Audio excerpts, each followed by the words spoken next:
안녕하십니까. 제천 한방바이오진흥재단 이지은 팀장입니다.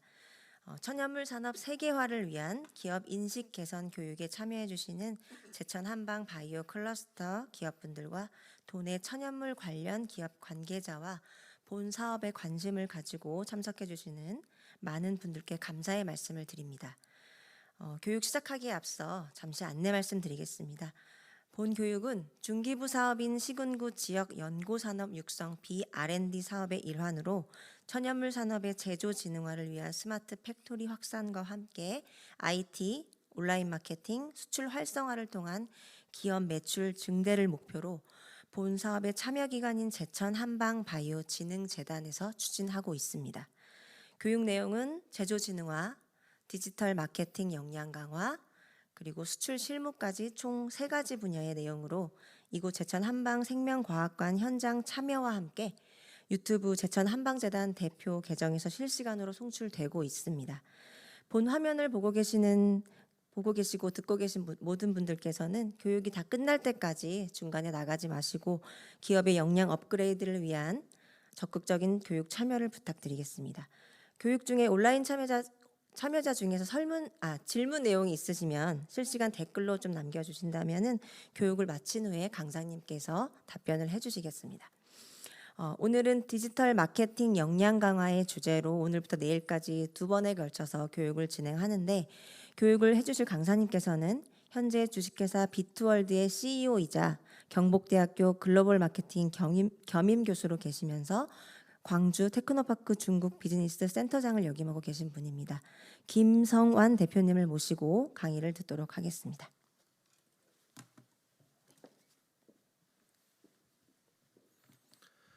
네, 안녕하세요. 디지털 마케팅 역량 강화 1차 빅데이터를 활용한 소비자 분석 강의를 진행하게 된 김성환입니다.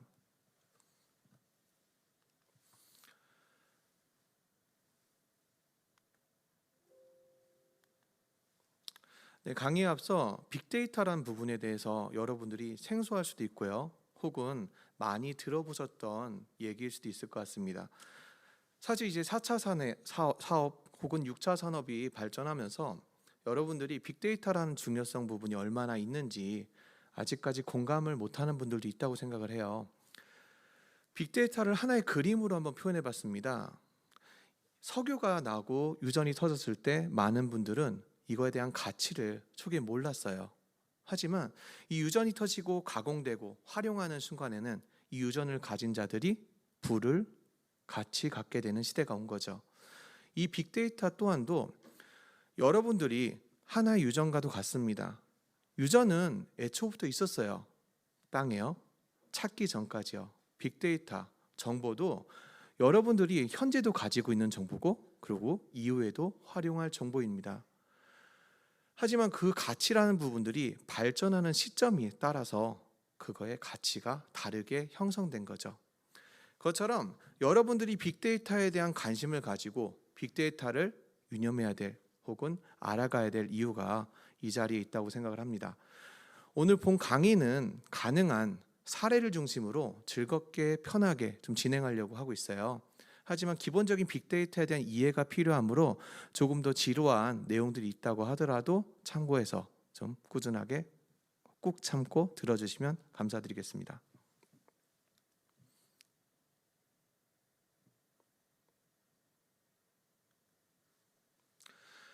네, 저는 현재 경복대학교에서 그 글로벌 마케터 강의를 진행을 하고 있고요. 그 비트월드라는 회사를 2017년에 설립을 했는데요. 이건 이제 온라인 마케팅을 전문으로 하는 판매 대행 업체입니다. 아마 그 참여하신 분들 중에 일부는 저를 뵌 분도 계신 것 같고요. 혹은 현재 파트너사로 거래를 하고 있는 업체도 있는 걸로 알고 있어요. 그래서 오늘 참여하시면서 익숙한 얼굴이라 생각하시고 조금 더 즐겁고 편하게 강의를 들었으면 좋겠습니다. 사실 다양한 활동들을 진행을 했습니다.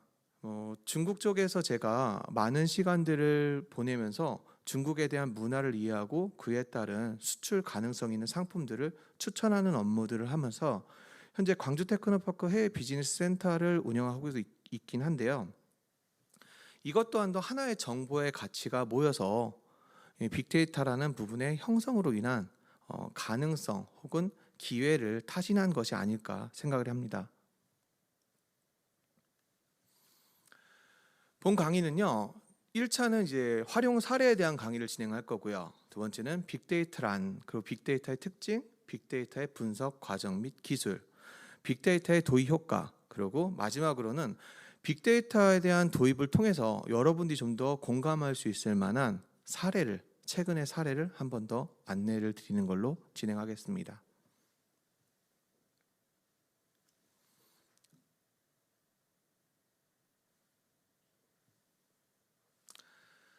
네, 빅데이터의 활용 사례를 먼저 꺼낸 건 여러분들이 좀 더 공감하고 이해하기 편하게 하기 위한 내용입니다. 사실 여러분들 온라인 판매를 진행하기 위해서 디지털 마케팅이라는 걸 활용을 하시잖아요. 그러면 가장 많이 요즘 가장 핫한 채널들이 쿠팡이라는 채널이죠. 물론 그 외에도 티몬, 유메포 혹은 기존에 있던 지마켓, 옥션, 11번가 등 다양한 채널들이 존재합니다. 저희가 온라인 채널들을 관리하다 보면 한 21개 정도의 국내의 메이저급 채널들이 있고요. 그 외에 자잘한 채널들까지 하면 정말 하늘에 별이 떠 있는 것만큼 많은 채널들이 있습니다. 하지만 그 채널들 안에서 성공한 채널들이 있고 실패한 채널들이 있겠죠. 오늘 그 빅데이터의 활용 사례로 성공한 채널 부분의 하나인 쿠팡을 예를 들었는데요. 쿠팡은 어떤 부분에서 빅데이터를 활용할까요? 여러분들이 쿠팡의 사이트를 한번 지금 켜보실 수 있을까요? 온라인 사이트를 제가 같이 켜볼 수 있으면 좋은데 따로 건질 수가 없어서 켜보시면 첫 장에 나오는 부분이 광고, 배너 광고를 제외한 두 번째 블록에는 여러분들이 자주 구매했던 혹은 자주 관심을 가졌던, 자주 클릭했던 그런 상품군들이 나오게 될 겁니다.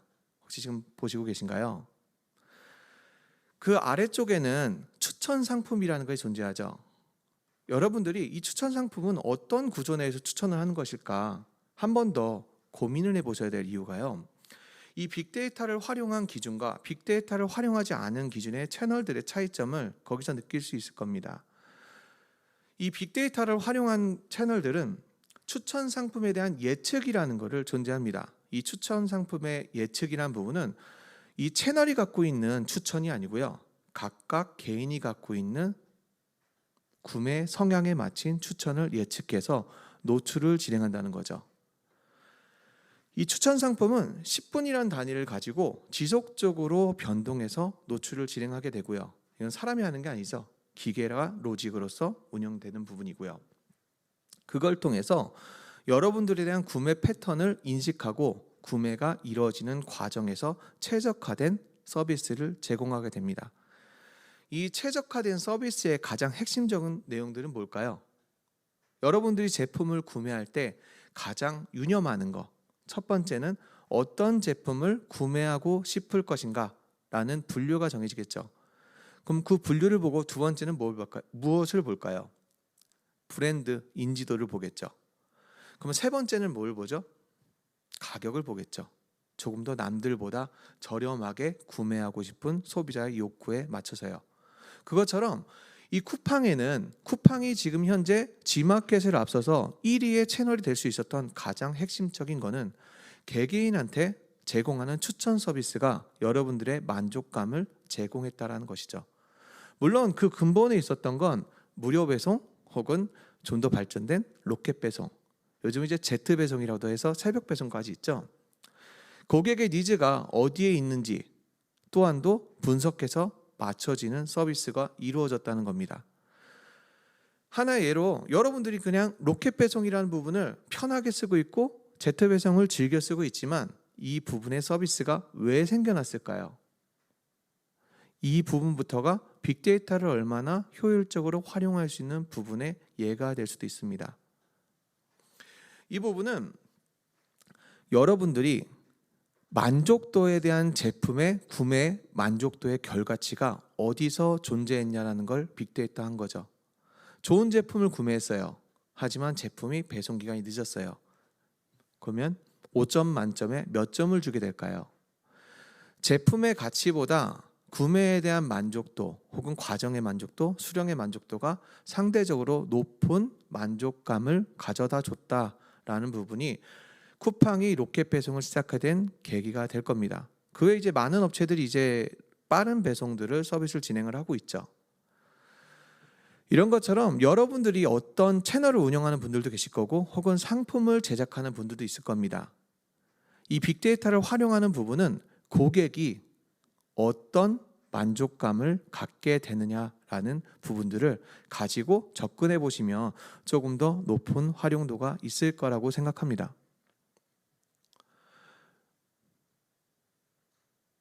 네, 두 번째는요. 넷플릭스라는 플랫폼 다들 사용하시죠? 예.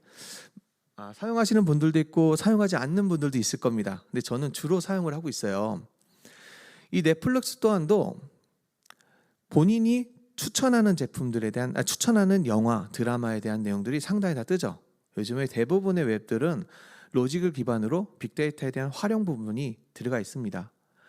근데 이 넷플릭스에 대한 활용 부분은 추천 서비스가 아닌 다른 분야를 설명드리고 싶어요. 이 넷플릭스는 이 코로나 기간 동안에 빠르게 성장한 기업 중에 하나입니다. 이 빠르게 성장한 계기가 됐던 건 어떤 걸까요? 이 코로나 기간 동안에 많은 영화사, 문화 콘텐츠사들이 문을 닫았어요. 많이 힘들었죠. 그 힘들었던 이유가 뭘까요? 우선 영화관에서 영화를 보지 않는다는 거죠. 여러분들이 영화를 보지 않기 때문에 집에서 볼 수 있는 많은 영화나 드라마에 대한 플랫폼들을 사용하게 됐는데요. 이 넷플릭스는 거기에 앞서서 하나의 서비스가 더 있습니다. 물론 지금은 다른 다양한 업체들이 디즈니 혹은 이제 쿠팡 플레이 다양한 업체들이 투자를 하고 있지만 넷플릭스는 영화를 제작하는 것에 대한 투자를 굉장히 적극적으로 진행합니다. 이 영화 제작의 투자를 진행하실 수 있던 계기는요.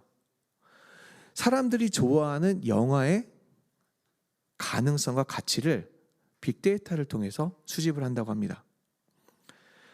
영화가 어떤 영화가 흥행할 건지 흥행하지 않을 건지를 이 넷플릭스가 사람들이 영화를 클릭하는 순간과 구독하는 구간에 대한 데이터를 검토해서 성공할 수 있는 영화와 성공하지 못하는 영화를 판단한다는 거죠.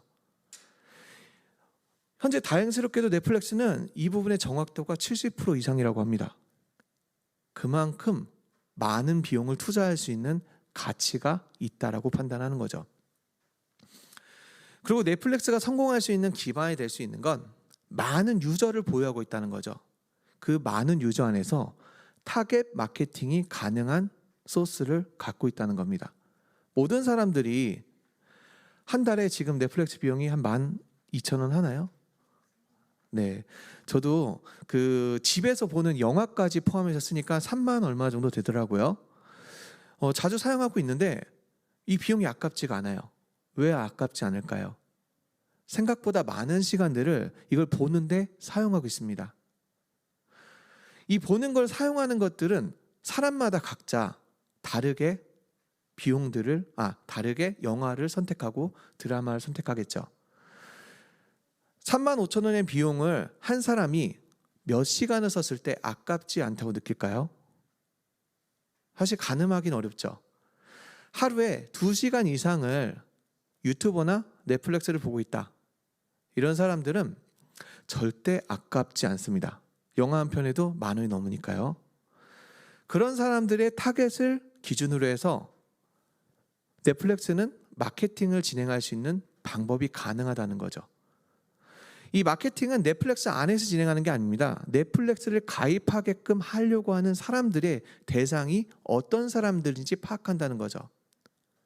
통상적으로 20대, 30대, 40대, 50대, 60대, 그리고 남성, 여성, 지형은 어디에 있는 것인지 이거에 따라서 마케팅 포인트를 잡을 수 있는 방법들이 존재한다는 겁니다. 여기서 여러분들한테 알리고 싶은 건요.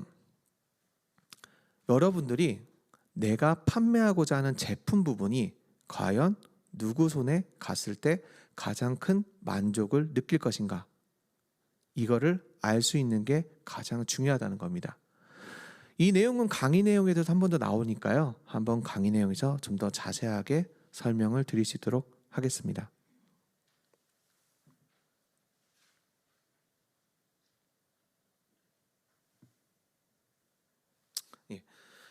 세 번째는 스타벅스인데요. 이 넷플릭스에서 재미난 얘기 하나 더 설명드릴게요. 아까 전에 이제 오셨던 분이 마윈의 발전과 나의 기업의 발전에 대해서 얘기를 하셨어요. 그래서 문득 떠오르네요. 넷플릭스는 어떻게 성장을 했을까요? 넷플릭스를 하는 대표는 어떤 회사를 운영하는 사람이었을까요? 처음부터 굉장히 돈이 많은 사람, 혹은 굉장히 똑똑하고 그리고 IT에 전문적인 사람, 그랬을까요? 여러분들은 어떻게 생각하세요? 이렇게 얘기를 꺼내는 거에 어떤 답이 있겠죠? 사실 넷플릭스의 그 대표는요, DVD 가게를 운영하는 사장님이 있었어요. 그럼 DVD 가게를 운영하는 사장님이 어떻게 넷플릭스라는 거를 만들었을까? 어떻게 운영을 하고 이렇게 성공할 수 있었을까? 이상하죠? 모든 것을 여러분들이 다 할 필요가 없어요. 여러분들이 갖고 있는 핵심이란 부분만 할 수 있다고 한다면 나머지 것들은 협업과 그리고 협력을 통해서 만들어질 수 있습니다. 하지만 그 안에서 가장 중요한 핵심이 있겠죠. CEO가 갖고 있는 마인드, 그리고 방향성, 추진력, 이런 부분이겠죠. 이 넷플릭스가 그냥 단순하게 DVD 가게만 운영했느냐? 아닙니다. 이 넷플릭스를 만들기 위한 자본이 필요했겠죠. 그럼 그 자본을 갖고 있으려면 어쨌건 DVD 가게는 성공했어야 됐겠죠. 물론 실패하고 다시 일어날 수도 있겠지만 이 넷플릭스를 운영한 대표가 성공한 방법이 있습니다. 여러분 DVD 대여해 보신 적 있으세요? 혹은 비디오를 대여해 보신 적 있으세요? 여러분들이 비디오를 대여하면 한 편에 얼마를 내죠? 예전에 한 1,000원? 500원? 네. 만화책이 500원이었으니까 한 1,000원 정도 되겠네요. 제가 만화를 좀 즐겨봐서. 네. 그 한 1,000원 정도의 비용을 내고 한 이틀에서 3일 정도를 대여를 합니다. 이 대여를 하는 건 한 편밖에 볼 수가 없어요. 넷플릭스의 대표님은 이 DVD의 대여 방법을 다르게 했어요. 지금 현재 넷플릭스가 운영되는 방법의 하나가 되기도 했죠. 어떻게 대여를 했을까요? 네, 좀 더 사람들이 많으면 적극적으로 답변을 요구할 텐데 답을 제가 전달 드릴게요. 이 넷플릭스는 월 결제, 월 회원이라는 걸 운영을 했습니다.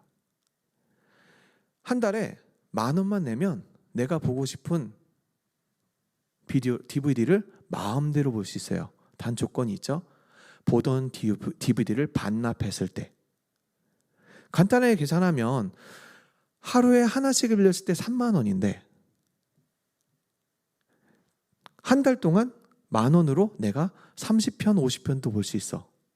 그렇다고 한다면 고객들은 만족을 하겠죠. 하지만 사장님 입장에서도 나쁘지 않은 방법이었어요. 이 DVD 대여하면 언제 갖다 주죠? 오늘 보고 바로 봤으니까 오늘 갖다 줄까? 이렇게 생각하는 분들이 많을까요? 네, 대부분의 고객들은 시간을 딱딱 맞춰서 전달하고요. 하물며 인기가 있는 것들은 친구들과 돌려보면서 하다 보니까 연체를 내더라도 늦게 전달하게 돼요. 그런 부분들을 고려했을 때 넷플릭스 대표님은 그럼 내가 회원을 모집해서 이 회수율이 빠르다고 한다면 좀 더 가치 있지 않을까? 고객들은 만족하지 않을까? 이런 부분들의 아이디어가 구상됐던 거죠. 그분이 빅데이터 생각을 하고 혹은 다양한 마케팅에 대한 이론을 공부해서 생각했었던 방법은 아닐 수도 있어요. 하지만 고객의 입장에서 그리고 나의 운영의 입장에서 이런 부분이 합리적으로 가능했다라고 판단됐기 때문에 진행했던 내용이 아닐까 생각됩니다. 여러분도요, 이 넷플릭스의 대표님처럼 지금에 있는 사업들이 다양하고 빠르게 변화해 갈 거예요. 그런 변화를 맞춰서 가는 분들은 아마 여러분들이 10년 후 혹은 5년 후 혹은 짧게는 내년이라도 여러분들이 생각하는 것보다 훨씬 더 많은 가치를 갖고 있는 회사가 될 겁니다. 여러분들이 갖고 있는 장점과 강점 그리고 생각들을 묵과하지 마세요. 작은 생각들의 가치가 여러분들한테는 기회가 되고요. 그런 기회를 시도함으로써 여러분들은 성공할 수 있는 기반이 될 수 있을 거라 생각합니다. 예, 세 번째는 스타벅스인데요. 스타벅스 다들 좋아하시죠? 제가 강의할 때 성공 사례로 스타벅스를 많이 꽂아요. 이 스타벅스가 참 신기하죠. 여러분들이 그 비싼 커피들을 왜 이렇게 좋아하는지 모르겠어요. 저희 회사 직원들도 밥은 그 회사에서 이제 그 나오는 티켓으로 보니까 한 6,500원 정도 밥값이 되는데 식권을 제공하니까요. 근데 커피는 한 4,5,000원 되는 것들을 먹고 와요. 근데 어떤 예전에 저희가 회사를 이전하기 전에는 이제 식비를 별도로 줬었어요. 그때가 한 5, 6년 전이니까 한 6,000원 정도를 줬던 것 같습니다. 근데 그때도 4,000원짜리 커피를 먹더라고요. 4, 5,000원짜리. 사실 저는 커피를 좋아하진 않았었어요. 이렇게 얘기하는 게 좀 어폐가 있던 게 제가 팀장님한테는 커피를 좀 가져다 달라고 부탁을 드렸는데 이게 사람이 습관이 되더라고요. 맹물을 먹는 것보단 커피를 먹는 게 좀 더 나은 것처럼. 근데 여러분들이 이 스타벅스를 찾는 부분에 가장 중요한 핵심은 무엇일까요? 여러분들이 스타벅스 찾는 건 하나의 가치나 혹은 여유로움, 나에 대한 보상, 여러 가지 의미가 있겠죠. 근데 이 얘기를 드리려고 한 건 아니고요. 오늘 스타벅스는 빅데이터를 어떻게 활용할까요? 상권을 분석하는 데 활용하는 걸 기반으로 합니다. 스타벅스 유명하죠. 건물주가 아닌 사람은 스타벅스의 주인이 될 수 없다. 이런 프랜차이즈 가맹을 할 때 조건을 이렇게 걸어요. 물론 이 조건이 100% 다 충족되는 줄 알았는데 강남 한복판에는 보증금이 높게 걸면 인정하고 가맹을 해준다고 하더라고요. 그만큼 이 브랜드에 대한 가치를 크게 높이는 게 아닐까 생각이 됩니다. 근데 이 상권을 분석하는 방법들은 굉장히 다양해요. 어떻게 상권을 분석할까요? 커피를 좋아하는 사람이 누굴까? 이렇게 판단할까요? 첫 번째는요, 통신사들한테 이 통신망에 대한 유동성을 판단합니다.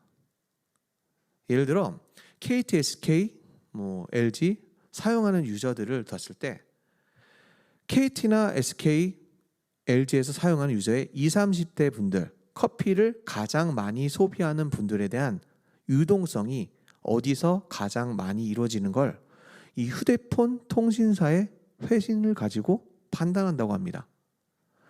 이렇게 역으로 생각하면 나는 내가 돈 주고 핸드폰을 쓰고 있는데 내 데이터가 판매되고 있었구나. 이렇게 좀 아쉬울 수도 있죠. 안타깝게도 그렇습니다. 여러분들이 핸드폰을 갖고 다니는 그 순간 여러분들은 지속적으로 데이터를 쏟아내고 있는 거예요. 여러분들이 의도하건 의도하지 않건 간에 여러분들은 이 기업들한테 좋은 일을 하고 있는 거라는 거죠. 그런 것처럼 사람들이 유동하는 유동성을 기준으로 해서 내가 원하는 타겟, 나는 20대, 30대가 가장 많이 이용을 해. 혹은 40대가 가장 많이 이용을 해. 그렇다고 한다면 그 유동성에 맞게끔 진행을 하고요. 여기서 조금 더 앞서갑니다. 각각의 지역마다, 각각의 도시마다 소비를 하는 연령층이 다르게 측정된다고 합니다. 그러니까 여러분들이 조금 더 디테일해질 필요가 있어요.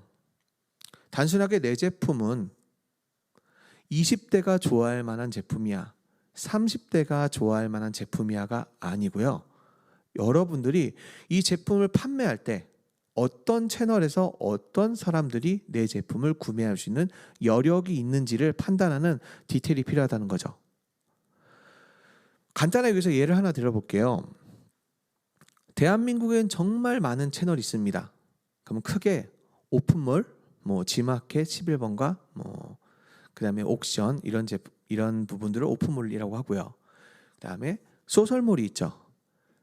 예전에 소설몰이 쿠팡을 포함을 했었는데 요즘 쿠팡을 소설몰에서는 포함을 안 하긴 합니다. 오픈몰로 많이 보는데요. 쿠팡 혹은 티몬, 이메프 같은 몰이 소설입니다.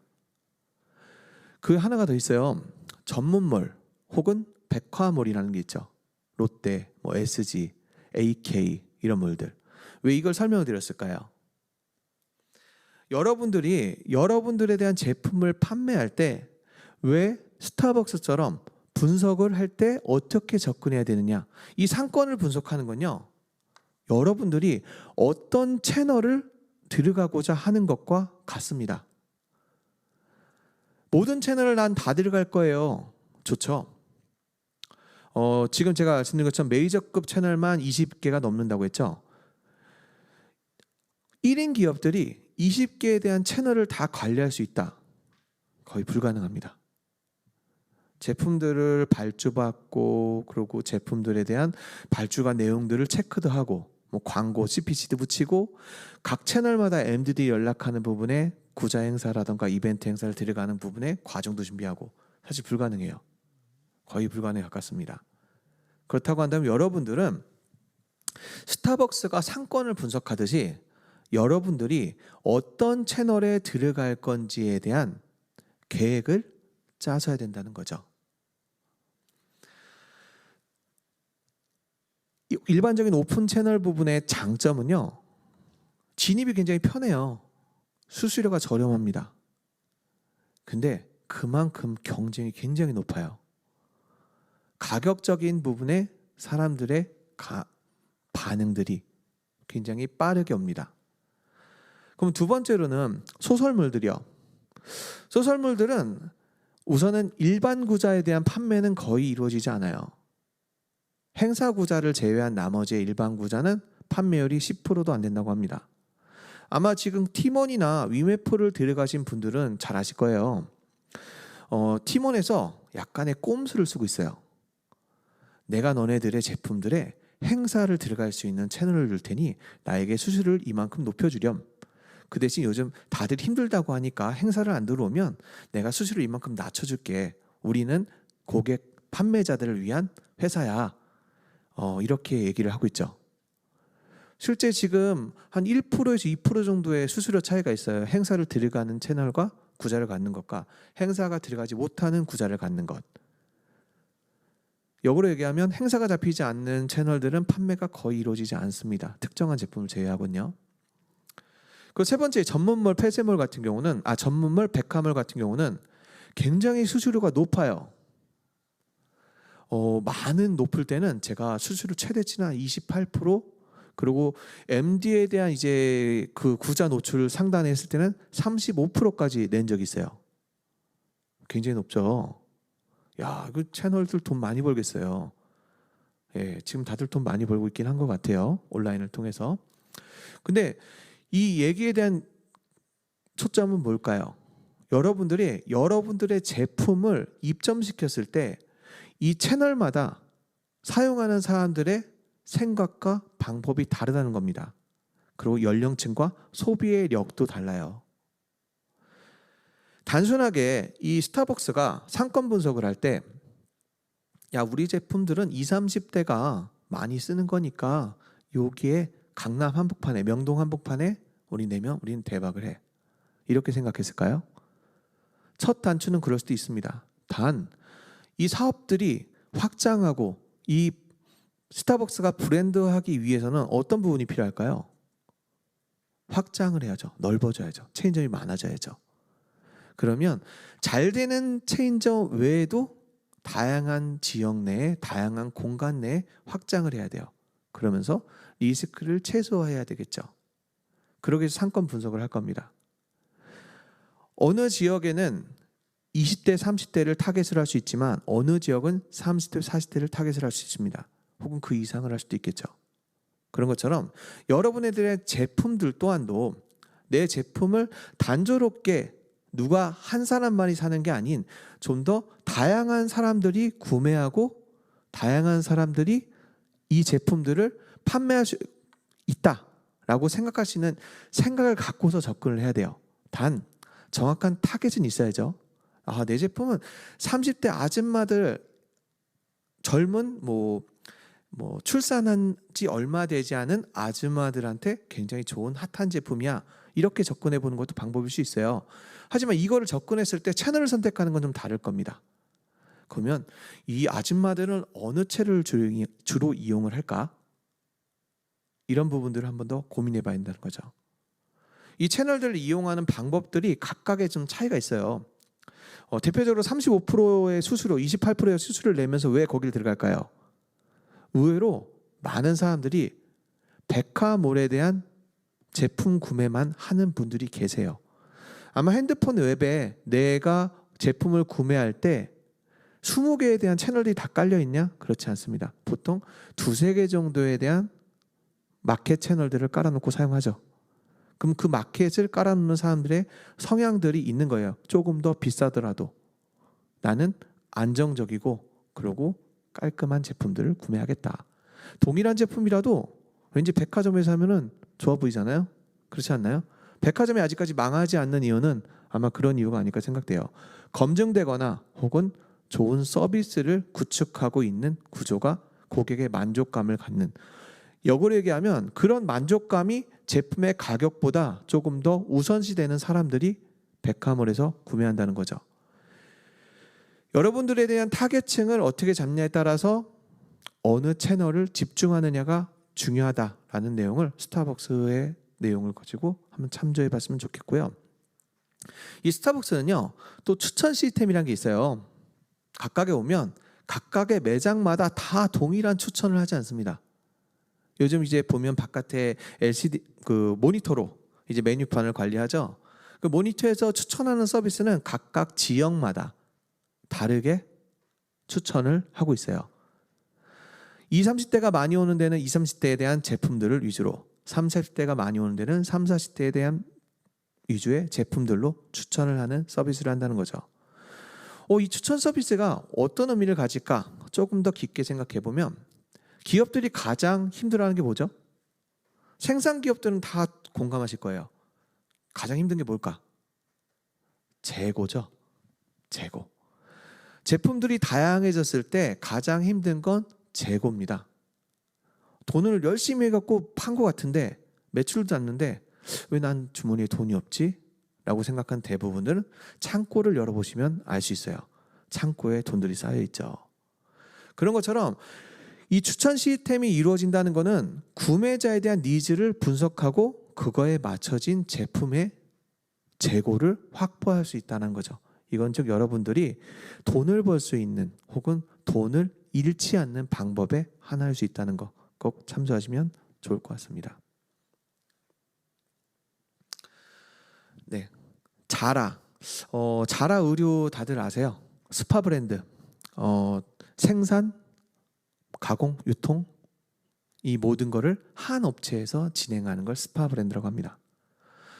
이 스파 브랜드로 대표적인 게 자라였고요. 한국에서 열풍적인, 선풍적인, 굉장히 인기가 좋았죠. 여자분들이 좋아하더라고요. 굉장히 다양한 옷들의 패션들을 좀 갖출 수 있고 비교적 저렴하고. 저도 사담이긴 한데 중국에 이 자라 의류 매장을 낸 적이 있어요.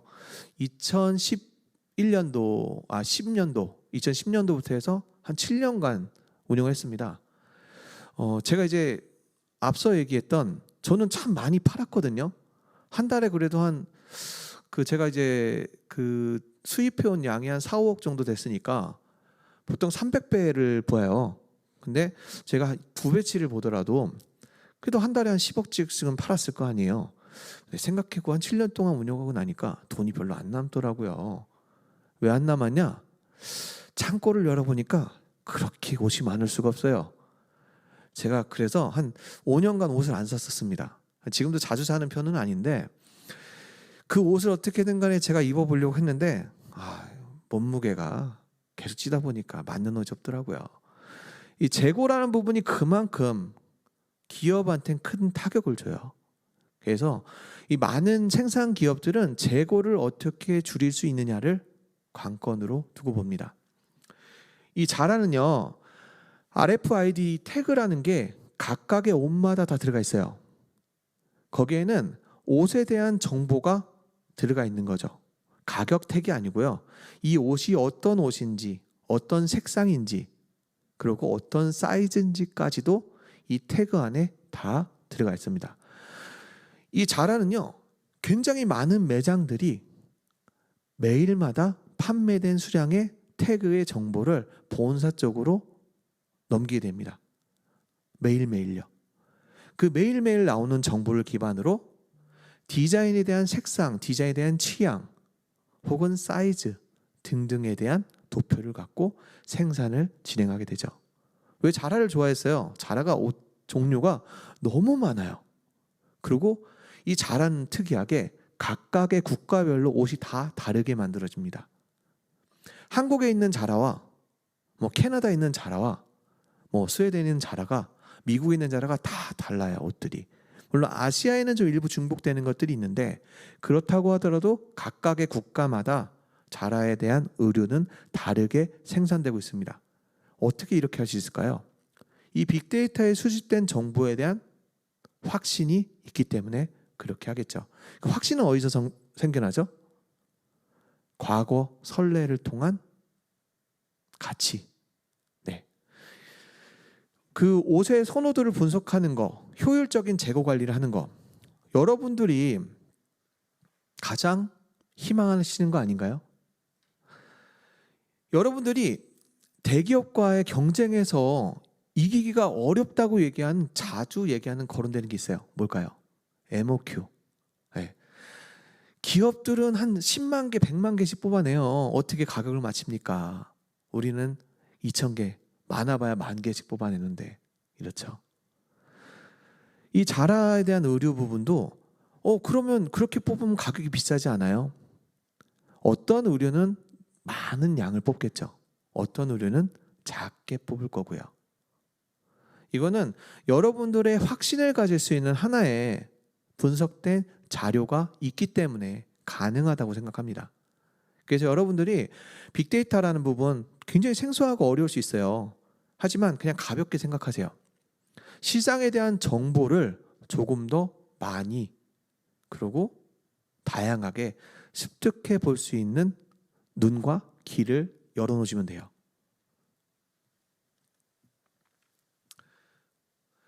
네, 서울시 올빼미 버스. 이게 제가 서울 사람인지라 여기 충북에도 올빼미 버스가 있는지 모르겠어요. 올빼미 버스 있나요? 없나요? 네, 올빼미 버스라는 게 어떤 거냐면요. 택시값이 많이 오르고 교통이 이제 불편한 사람들을 대상으로 야간에 버스를 운영하는 거예요. 사실 서울시에서는 이게 굉장히 많은 리스크죠. 인건비도 오르고 그리고 어느 차선에 배치를 해야 효율적으로 많은 사람들이 이 부분에 대한 혜택을 누릴 수 있을까 고민을 하겠죠. 이 서울시는 이 KT와 대놓고 합작을 했어요. 그래서 이 시간대 12시가 넘는 야간 시간대에 사람들이 어디에 많이 집중되고 어디에 많이 유동을 하는지 이 부분을 기반으로 해서 심야버스에 대한 노선을 최적화한 거죠. 여러분들이 모두 다 이 서비스를 이용할 수 있지는 않습니다. 하지만 가능한 많은 사람들이 이 서비스를 이용하게 하는 게 하나의 서비스에 대한 목적이겠죠. 이런 부분 또한도 빅데이터를 활용한다는 거죠. 아마도 오늘 강의를 진행하는 내용을 잡은 것 또한도 아마 제천 한방바이오 진흥재단 측에서 많은 사람들이 궁금해할 만한 내용들을 조금 더 조사하고 최적화해서 이런 강의에 대한 주제도 선정되지 않을까 생각돼요. 모든 것처럼 많은 사람들이 만족하고 많은 사람들이 이 서비스를 이용하고 많은 사람들이 활용할 수 있는 그런 부분들이 하나의 서비스의 성공적인 서비스가 되는 부분이니까요. 그래서 세상에는 생각보다 많은 빅데이터에 대한 활용 범위가 있다. 여러분들이 지금 일상을 살아가면서도 이 빅데이터를 활용해서 성공하거나 혹은 진행하고 있는 기업들이 많이 있다라는 것을 한번 생각해 보시면 좋을 것 같습니다. 이제 조금 더 원론적인 얘기를 드려야 될 것 같아요. 이 빅데이터는 어떤 걸까? 여러분들이 빅데이터에 대한 얘기를 들어보신 적이 언제쯤인 것 같아요? 네? 그쵸, 몇 년 됐죠. 생각보다 많은 시간이 지났어요. 이 빅데이터가 거론됐던 건 2011년도입니다. 2011년도부터 빅데이터에 대한 사업의 가능성을 많이 거론했어요. 그 기반이 됐던 거는 빅데이터를 활용할 수 있는 기반들의 하드웨어적, 소프트웨어적이 발전이 이루어졌다는 거죠. 여러분들이 누구나 다 핸드폰을 갖고 다니고 누구나 다 컴퓨터를 가지고 있고 누구나 다 쇼핑 혹은 생활들의 디지털 제품들을 활용하고 있는 거죠. 이 빅데이터에 대한 기반이 뭘까요? 정보죠. 이 정보가 많이 형성되고 있다라는 전제가 있었기 때문에 빅데이터라는 부분들이 생겨난 거예요. 다양한 정보들. 이 다양한 정보들이 핸드폰에 대한 패턴, 그리고 컴퓨터에 대한 검색, 이런 것들로 문서화할 수 있는 구조가 나온 거죠. 그래서 기존의 빅데이터 처리 방식은 저장 관리 분석의 프로세스가 어려운 대규모에 대한 데이터를 의미한다고 나오는데요. 이 빅데이터가 이슈가 될 수 있었던 건 다양한 정보가 뿜어져 나올 수 있는 하나의 기반이 있었다는 거.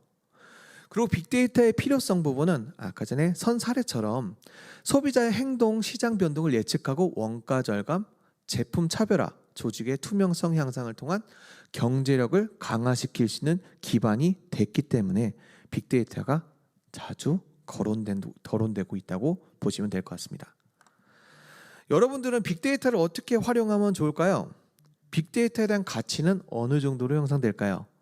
이런 고민을 오늘 그 강의를 마친 마지막 쪽에 제가 한번 이 빅데이터가 어떻게 활용되고 어떤 부분으로 여러분들한테 조금 더 체감될 수 있는 구조가 나올 수 있는지 얘기를 드려볼게요. 빅데이터는 V3라고 많이 해요. 크기, 속도, 다양성. 여러분들이 빅데이터를 생각하는 구조 내에서 얼마나 많은 양들의 정보가 있어야 되는지, 혹은 이 많은 양의 정보들을 어떻게 빠르게 수집해 오는지, 그리고 다양한 정보들을 가져올 수 있는지라는 부분들이 있는데요. 이 빅데이터가 데이터에 대한 가능성과 한계성을 했던 건 이 빅데이터를 저장할 수 있는 하드웨어적인 기능들이 많이 발전했기 때문에 가능한 거고요. 그리고 이 빅데이터를 처리할 수 있는 소프트웨어의 기반들이 많이 형성했기 때문에 활용할 수 있는 기반이 된다고 볼 수 있습니다. 그럼 나는 이런 걸 어떻게 활용해요? 나는 이런 걸 활용할 수 있는 방법이 없다.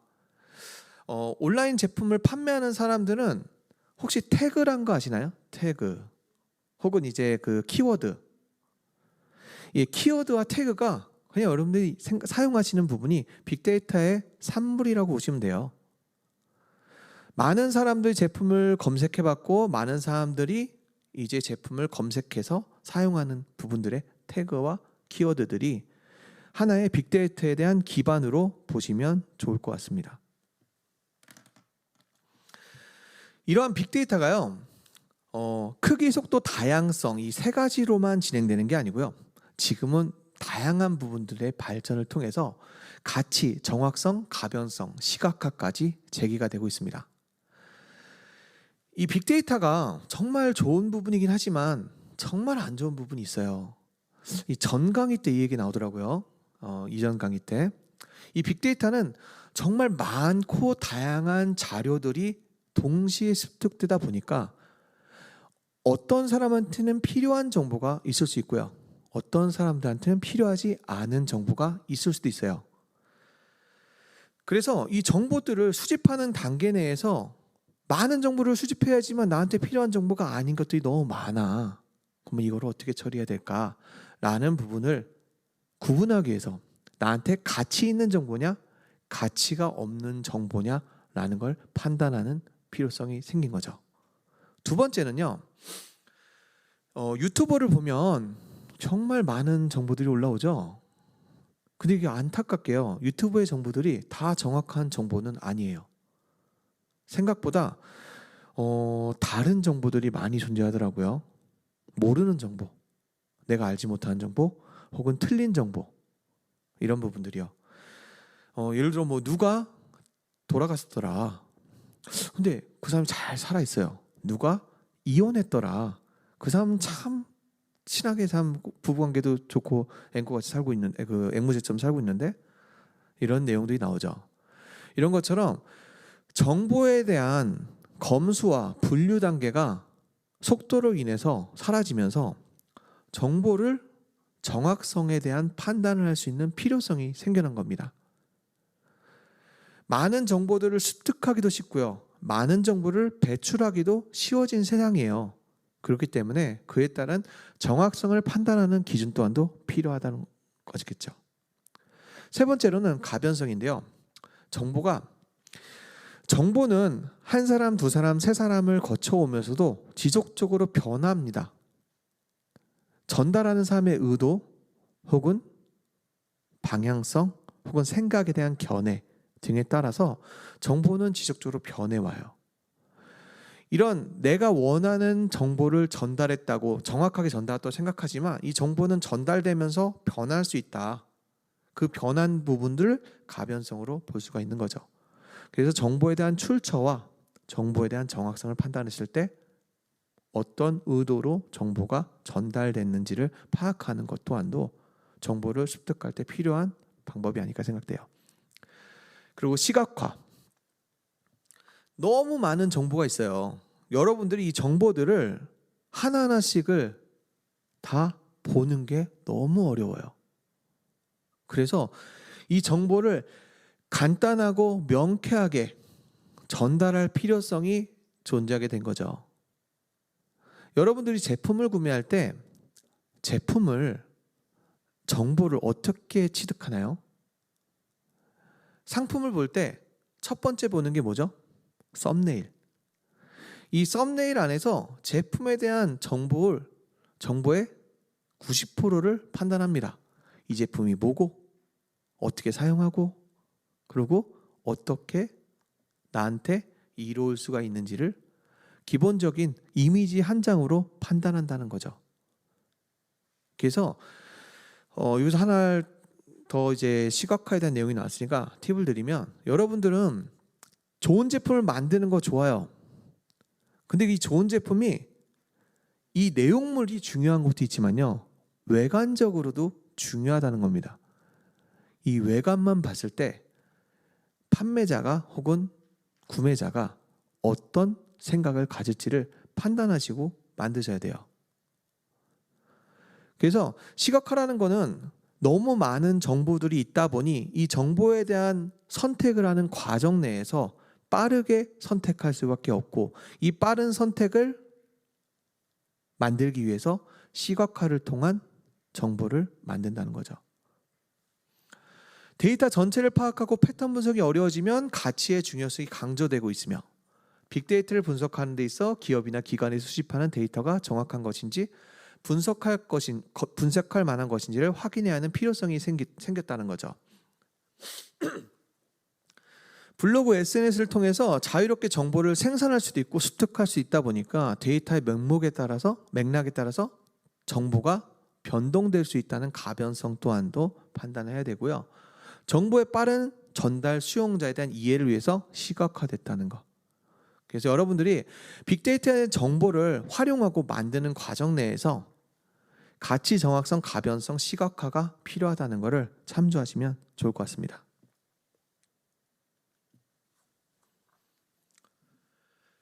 기존 데이터와 새로운 빅데이터에 대한 어떤 차이가 있을까요?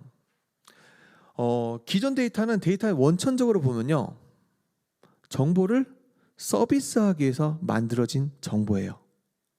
상업적인 용도의 정보들이 많이 있겠죠. 하지만 빅데이터는요, 그냥 말 그대로 일상화에서 나오는 정보들입니다.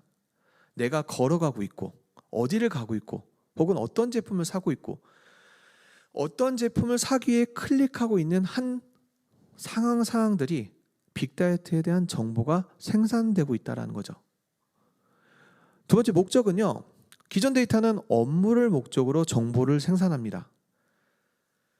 하지만 빅데이터는요, 사람과의 소통 혹은 사회에 기반되는 서비스를 제공하기 위해서 다양한 용도로 생산되는 거죠.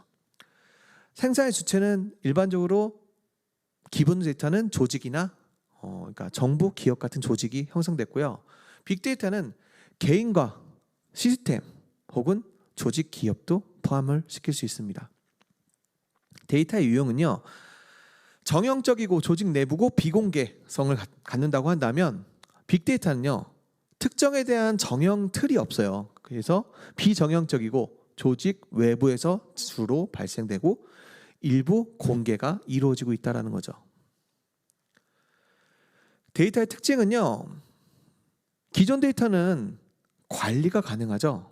관리할 수 있는 범주 내에서 데이터의 증가량을 관리할 수 있고 신뢰성 높은 핵심 데이터를 사용할 수 있는 내용이라고 한다면, 빅데이터는 너무 많은 정보들이, 양적 데이터들이 나오다 보니까 사용할 수 없는 쓰레기 데이터가 다수 포함될 수 있다는 거죠.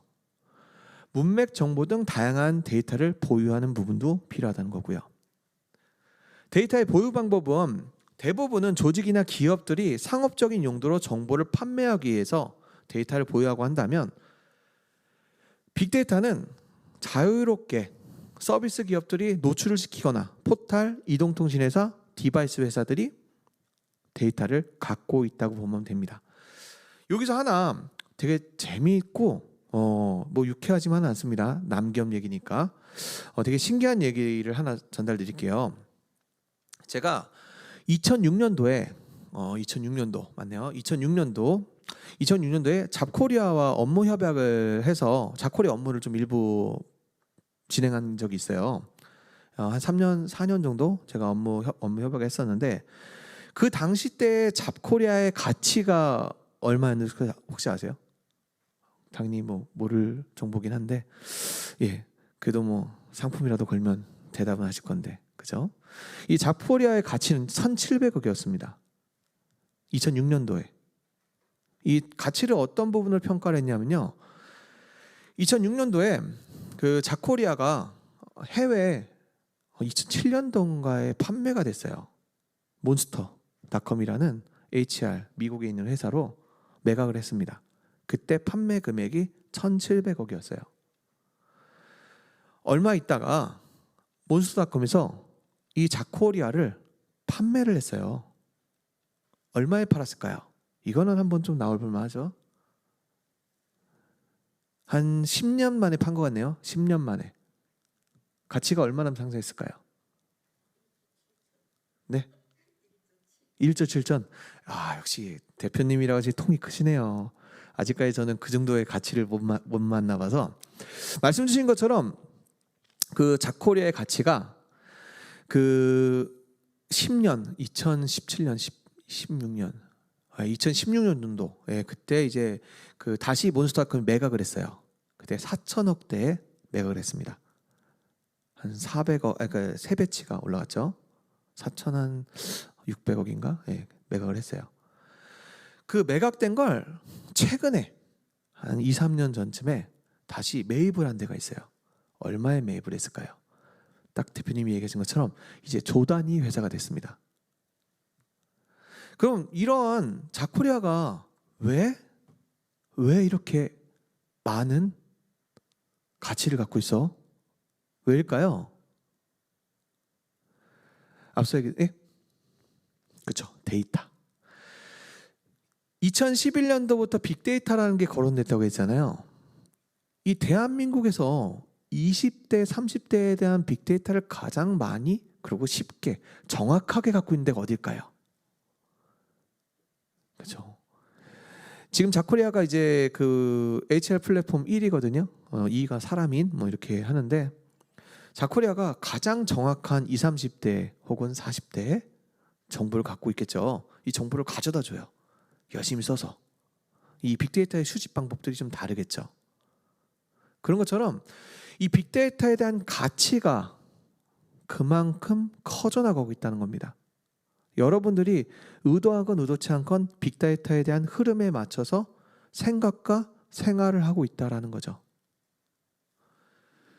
그래서 데이터 보유를 하고 있는 포탈, 이동통신회사, 디바이스 회사들이 발전하고 성장하고 있는 거예요. 뭐 네이버는 당연히 뭐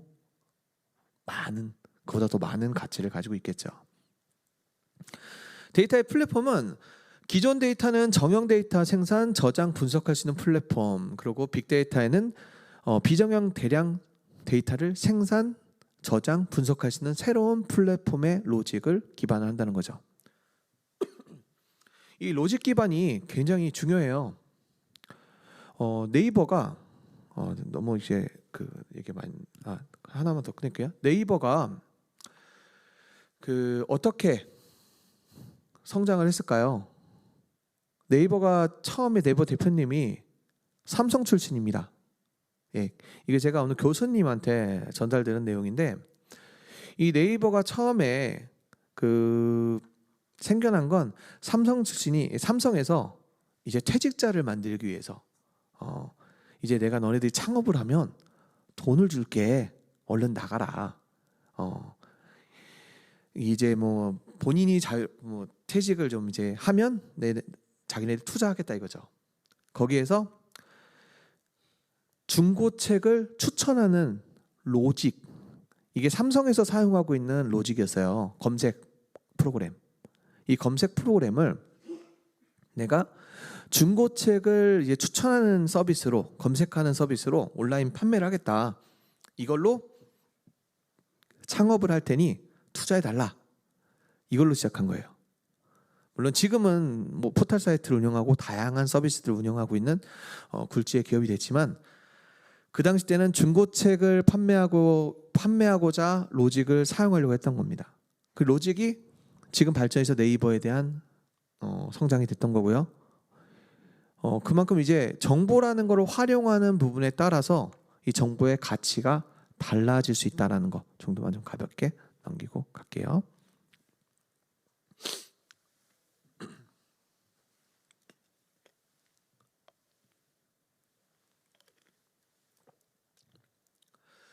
네, 빅데이터에 대한 분석 및 기술인데요. 빅데이터는 어떤 분석 과정을 거치냐? 처음엔 인식 단계, 그리고 수집 단계, 저장 단계, 그 처리와 분석 단계, 시각화 단계, 그리고 활용 단계, 총 6단계에 대한 단계를 거친다고 보시면 됩니다. 하지만 이 단계 부분은 잠깐만요. 예, 이 단계 부분은 너무 크게 연연치 않으셔도 돼요. 여러분들이 생각해야 될 간단한 문제는 여러분들에 대한 수요 정보와 여러분들에 대한 공급 정보와 고객의 수요 정보를 어떻게 모니터링하고 조사하고 그리고 분석해서 충족시키는 서비스나 제품을 만들어낼 것인가 라는 부분에 고민을 하셔야 될 부분이 아닐까 생각됩니다. 우선 수요 정보는요, 고객, 지인, SNS, 블로그, 그 외 트위터, 다양한 곳으로 통해서 페이스북, 인스타도 있겠죠. 검색을 해보는 거예요. 어떤 키워드들이 요즘에 가장 핫한지, 어떤 사람들이 어떤 제품들에 관심을 갖고 있는지. 좋은 제품은 만들어지는 제품을 마케팅하는 게 아닙니다. 마케팅을 통해서 생겨난 제품이 좋은 제품이겠죠. 성공에 조금 더 가까울 수 있는 제품. 공급 정보는 생산자, 유통상, 마케터, 매장들이 특정한 정보를 습득해서 나는 어떤 제품들을 만들어낼 수 있어. 나는 어떤 채널에 제품을 유통할 수 있어. 나는 어떤 마케팅력을 갖고 있어. 이런 것처럼 스스로 갖고 있는 가치와 가능성을 잘 인지할 필요가 있어요. 그런 인지를 통해서 이 고객의 수요층에 맞춰진 제품들을 만들어낼 수 있는 기반이 된다는 거죠. 오늘의 가장 핵심적인 요소가 아마 여기 안에 있는 것 같아요. 여러분들이 소비자에 대한 생각을 이해하고 그리고 분석하고 서비스를 생산해낼 때 여러분들은 조금 더 성공하기 쉬운, 성공할 수 있는 기업이 되지 않을까 생각됩니다. 여기서 하나 예를 들면 어떤 제품이 만들어졌을 때 과정 부분을 얘기하잖아요. 지금 제가 가져온 제품이 있어요. 보이시나요? 예. 가져온 제품이 빅데이터를 통해서 소비 시장을 분석하고 만들어진 제품이에요. 이게 작년, 재작년에 만들어졌네요. 재작년에 만들어졌을 때 너무 힘들었어요, 세상이. 코로나로 인해서 다들 경기도 안 좋고 힘들고 하다 보니까 사람들은 다들 스트레스가 너무 많았던 거예요. 스트레스가 많다 보니 사람들은 어쩌죠? 과식도 하고요. 술도 많이 먹고요. 너무 많은 어려움들을 극복하기엔 각각 개인의 방법들을 찾게 돼요. 그 방법 내에서 나오는 결과는요, 속쓰림이죠. 과식을 했으니까 속이 더부룩하고, 그리고 식생활이 일정치 않다 보니까 위산과다도 생겨나고, 술을 많이 먹으니까 위벽도 안 좋아지고, 계속 속쓰림이 많아지는 거예요. 이 속쓰림 키워드를 기반으로 해서 이제 양배추를 분말화하는 작업을 해갖고 이제 그 위하여라는 제품을 만들었어요. 그래서 이 제품 부분은 작년도에 이제 재작년도에 1억 정도가 수출이 나갔고 작년도에 2억 이상 3억 정도 나왔죠. 20만 불이 나갔으니까 그 정도 나갔어요. 해외로만. 이게 해외 수출용으로 따로 만들었거든요. 영문 버전으로. 그런 것처럼 세상이 많이 힘들어지다 보니 사람들이 자주 검색했던 키워드들이 존재했던 거죠. 그런 키워드를 기반으로 제품들을 생산할 수 있는, 검토를 할 수 있는 기반이 됐던 것도 있는 것 같아요. 이 제품 외에도요, 요즘 이제 그 여성들이 먹는 그 갤포스 바나나 맛, 뭐 좀 유명한 이제 MZ 세대 뭐 선두하는 대표적인 그런 여성, 그분 이제 광고하는 게 있더라고요. 이제 바나나 맛이 나는 이제 갤포스, 위산 억제제, 이제 속쓰림 개선제. 이 제품 부분이 그 해당 제품 부분을 제외한 나머지가 매출이 7%가 하락을 했는데 이 제품만 15%가 상승했다더라고요. 나중에 이제 매스컴 자료 같은 걸 한번 검토해 볼 수 있는 시간이 있으면 한번 제가 자료를 따로 한번 띄워드릴게요. 그래서 그런 것처럼 여러분들이 제품을 생산하고 그리고 판매하는 과정 내에서 이 시장을 통한 분석을 해보실 필요가 있어요. 그리고 너무 많은 새로운 것들을 찾는 게 아니에요. 내가 생산하는 제품 내에서 조금 더 디테일하게 찾아볼 수 있는 부분들도 많이 있습니다. 큰 부분을 갖고 하는 게 아니고, 이 업체는 양배추를 갖고서 판매하는 회사였어요. 양배추를 이제 환으로 만들어 갖고 판매하는 회사였는데 그 회사 측에서 이 양배추란 부분에 환으로만 놓지 말고 차라리 속쓰림이라는 부분에 대한 키워드를 잠식하는 구조로 우리가 접근해보자, 시장을.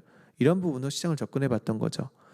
그런 것처럼 시장에 대한 조사, 모니터링, 그리고 데이터에 대한 분석을 통해서 소비자가 원하는 욕구가 무엇인지를 충족시킬 수 있는 가능성 있는 상품이나 제품, 서비스가 나올 수 있다라는 거죠. 그래서 여러분들이 빅데이터를 너무 어렵게 보지 마시고요. 주위에 있는 내 제품을 구매했던 고객이나 잘 아는 고객 혹은 지인들 혹은 SNS, 블로그들에서 주로 검색되는 키워드들을 지속적으로 검색하면서 여러분들이 제품에 대한 관심도가 요즘 시장엔 어떤 것들이 있는지를 판단해 볼 수 있으면 좋을 것 같고요. 지금 이제 어플 하나를 추천드릴게요. 이제 키워드 매니저라는 어플을 한번 나중에 다운받아 보세요. 그 안드로이드에서 이제 어플에서 키워드 매니저 검색하면 어플이 나오거든요. 그럼 키워드 매니저의 기반은 네이버 다음 구글. 거기서 검색되는 키워드들이 몇 건이 검색됐는지 월 단위로 조사를 해서 뽑아내는 프로그램입니다. 그래서 10,000건이 넘어가는 키워드는 상업적인 가치가 있는 키워드로 보시면 되고요. 2,000건이 넘어가는 키워드들은 내가 시장을 점유해야 되는 키워드로 보시면 돼요. 이거의 차이는 내일 온라인 마케팅 시간에 한 번 더 설명을 드릴 수 있도록 하겠습니다.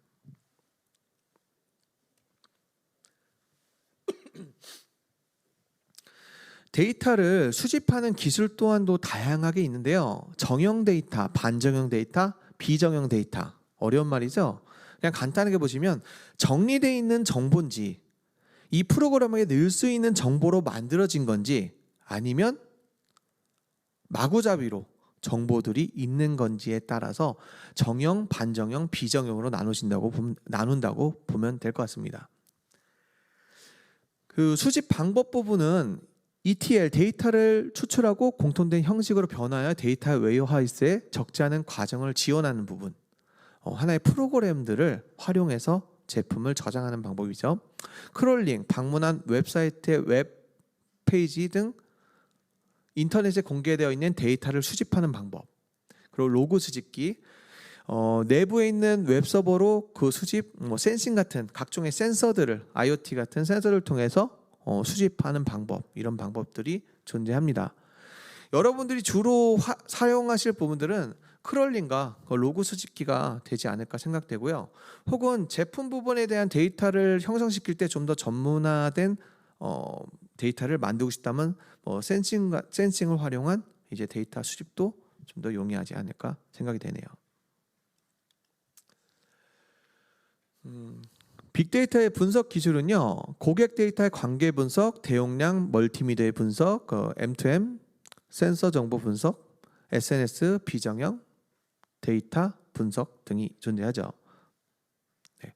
그래서 여러분들이 빅데이터라는 거를 어떻게 분석하시느냐라는 거에 따라서 사용하는 방법들이 달라지고요. 어떤 부분에 대한 필요성이 있느냐에 따라서도 분석하는 방법들이 달라질 수 있습니다. 네, 말씀드린 것처럼 크롤링이나 아니면 로그 분석을 위주로 한다고 한다면 좀 더 간단하게 분석하시는 방법들이 존재할 거예요. 아까 얘기 드린 것처럼 키워드 매니저 같은 걸 통해서 로그 분석을 활용해 볼 수도 있고요. 혹은 웹사이트 웹서칭을 통해서 자료를 습득하는 클러링을 통해서 가져오는 방법들도 존재할 수 있겠죠.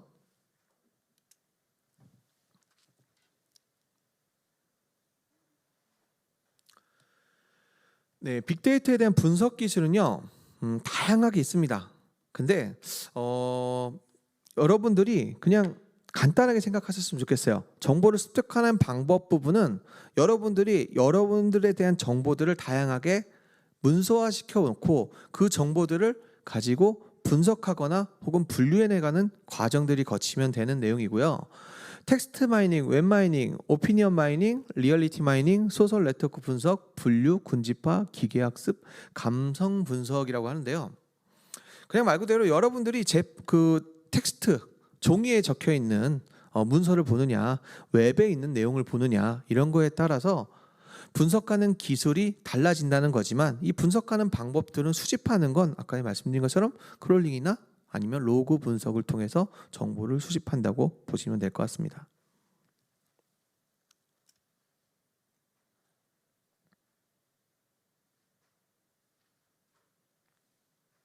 넘어갔군요.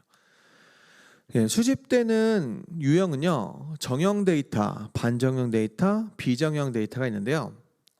여러분들이 빅데이터에 대한 부분이 너무 다양한 정보가 있어서 나한테 필요한 정보가 무엇인지를 모르겠어요. 그래서 이런 부분이 너무 어려워요. 그래서 나는 포기할래요. 근데 그러시면 안 돼요. 이제는 정보가 정형화된 정보보다 정형화되지 않는 정보의 내용들이 훨씬 더 많이 퍼져 나올 거라는 거죠. 여러분들이 정보를 습득하는 채널이 달라진 것도 이 이유입니다. 예를 들어 옛날에는 오늘 무슨 일이 있었지? 어저께 저녁에 무슨 일이 있었을까? 오늘은 어떤 일이 있을까? 라고 했을 때 확인했던 첫 번째가 뭐였죠? 뉴스. 예, 신문. 아침마다 뉴스를 켜보고 신문을 읽어보는 걸로 대한민국의 정세가 이렇구나 라는 걸 알았어요. 근데 요 근래는 뉴스보다 더 많이 보는 게 있어요. 그렇죠. 아침마다 일어나서 보는 게 유튜브입니다. 유튜브를 키면 어제 산불이 났네? 어제 어떤 사고가 있었네? 이런 것들이 실시간으로 나와요. 더군다나 내가 있는 지역 내의 정보를 수집해서 도출시킵니다. 이 유튜브가 대단한 거예요. 정말 큰 회사입니다. 이 유튜브가 갖고 있는 로직 기반은 정말 사람들이 어떤 생각을 갖고 있을지를 미리 예측해서 전달하는 것 같아요. 내가 관심을 갖고 있는 제품들, 내가 어느 지역에 있고 어떤 부분을 클릭을 많이 했고 어떤 분야에 있는지 이런 것들에 따라서 유튜버는 지속적으로 추천을 해주더라고요. 그래서 혹시 아이들은 다 있으신 분도 계시고 뭐 없으면, 저는 아이가 3명 있습니다. 딸이 이제 딸 3명이 있는데 그 큰딸이 둘째 딸인가 유튜버를 보면서 조금 이제 불건전한 유튜브가 나오는 거예요. 그 제가 딸내미한테 야 이런 거는 아직 네 나이는 보면 좀 안 되지 않냐. 그 딸내미가 하는 말이 아빠 이거 그냥 나온 거야.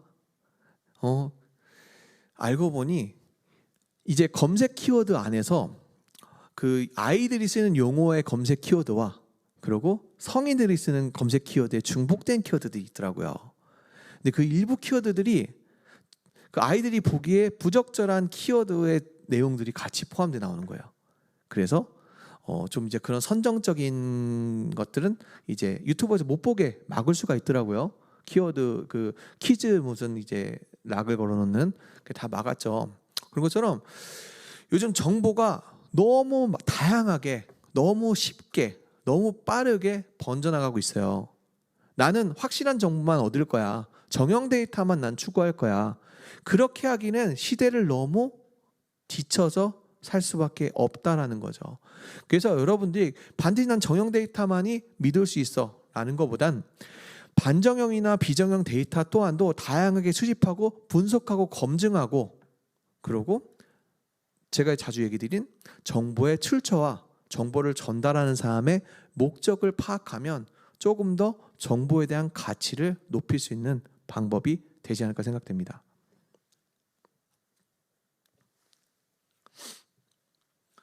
빅데이터의 활용 효과는요, 예측적인 측면은 소비자 행동 예측과 트렌드를 파악할 수 있죠. 오늘 이렇게 강의를 듣는 분들의 대부분들은 내가 시장 조사를 통해서 조금 고객들이 관심을 갖는 제품을 만들고 싶은데, 혹은 많이 판매될 수 있는 제품을 만들고 싶은데 라는 시작부터 되지 않았을까 생각돼요. 두 번째는 물가 변동과 각종 위험 요소를 예측할 수 있다는 거죠. 이 물가 변동도 굉장히 중요합니다. 요즘 물가가 월급 빼고 다 올랐어요. 진짜 죄송한 일이에요. 이게 저는 월급을 높여줄 수가 없는데 물가는 막 올라갔어. 전기세는 깜짝 놀랐어요. 전기세가 38%가 올랐다고 하는데 실제적으로 내는 건 거의 한 2배는 되는 것 같아요. 이 체감적인 것들이 굉장히 크게 압박으로 다가오더라고요. 근데 물가의 변동을 만약에 조금 더 남들보다 빨리 예측할 수 있었다고 한다면 제품을 먼저 구입해 놓고 판매할 수 있는 방법들도 있었겠죠. 물론 미래를 예측한다는 게 굉장히 쉽지 않습니다. 그리고 자칫 잘못된 예측은 큰 리스크를 가져와요. 비트코인처럼. 비트코인 구매하신 분들 없으시길 바래요. 근데 이제 그런 것처럼 미래를 예측하는 건 어렵지만 이 예측 범위에 대한 가능성을 높일 수 있는 게 빅데이터라는 거 참고해서 진행하면 좋을 것 같고요. 관리적 측면으로는 생산 관리의 효율성과 조직 내 투명성, R&D의 속도를 향상시킬 수 있다라는 거죠. 두 번째는 관리 네트워크의 효율성을 높인다는 거죠. 정보를 빠르게 습득할 수 있다는 거예요. 지금 그 직장 상사분이 내 페이스북과 인스타를 같이 들어가 있다. 이건 좀 젊은 분들이 얘기하면 공감을 많이 하시는데, 직장 생활하면서 이제 그 차단할 첫 번째가 이제 내 계정들이죠. 페이스북과 인스타는 나만의 세상이니까 이거는 회사의 관계자분들은 침범하지 않았으면 좋겠다라고 하는 요즘 MZ세대들이 굉장히 많이 있어요. 차단을 해요. 옛날에는 생각도 못한 일이죠.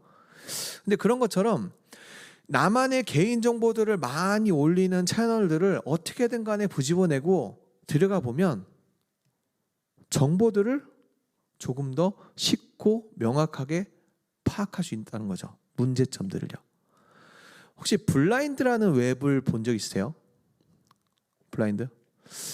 대표님들은 한번 보실 만한 게 퇴사한 직원들이 이 회사를 평가하는 거예요. 네.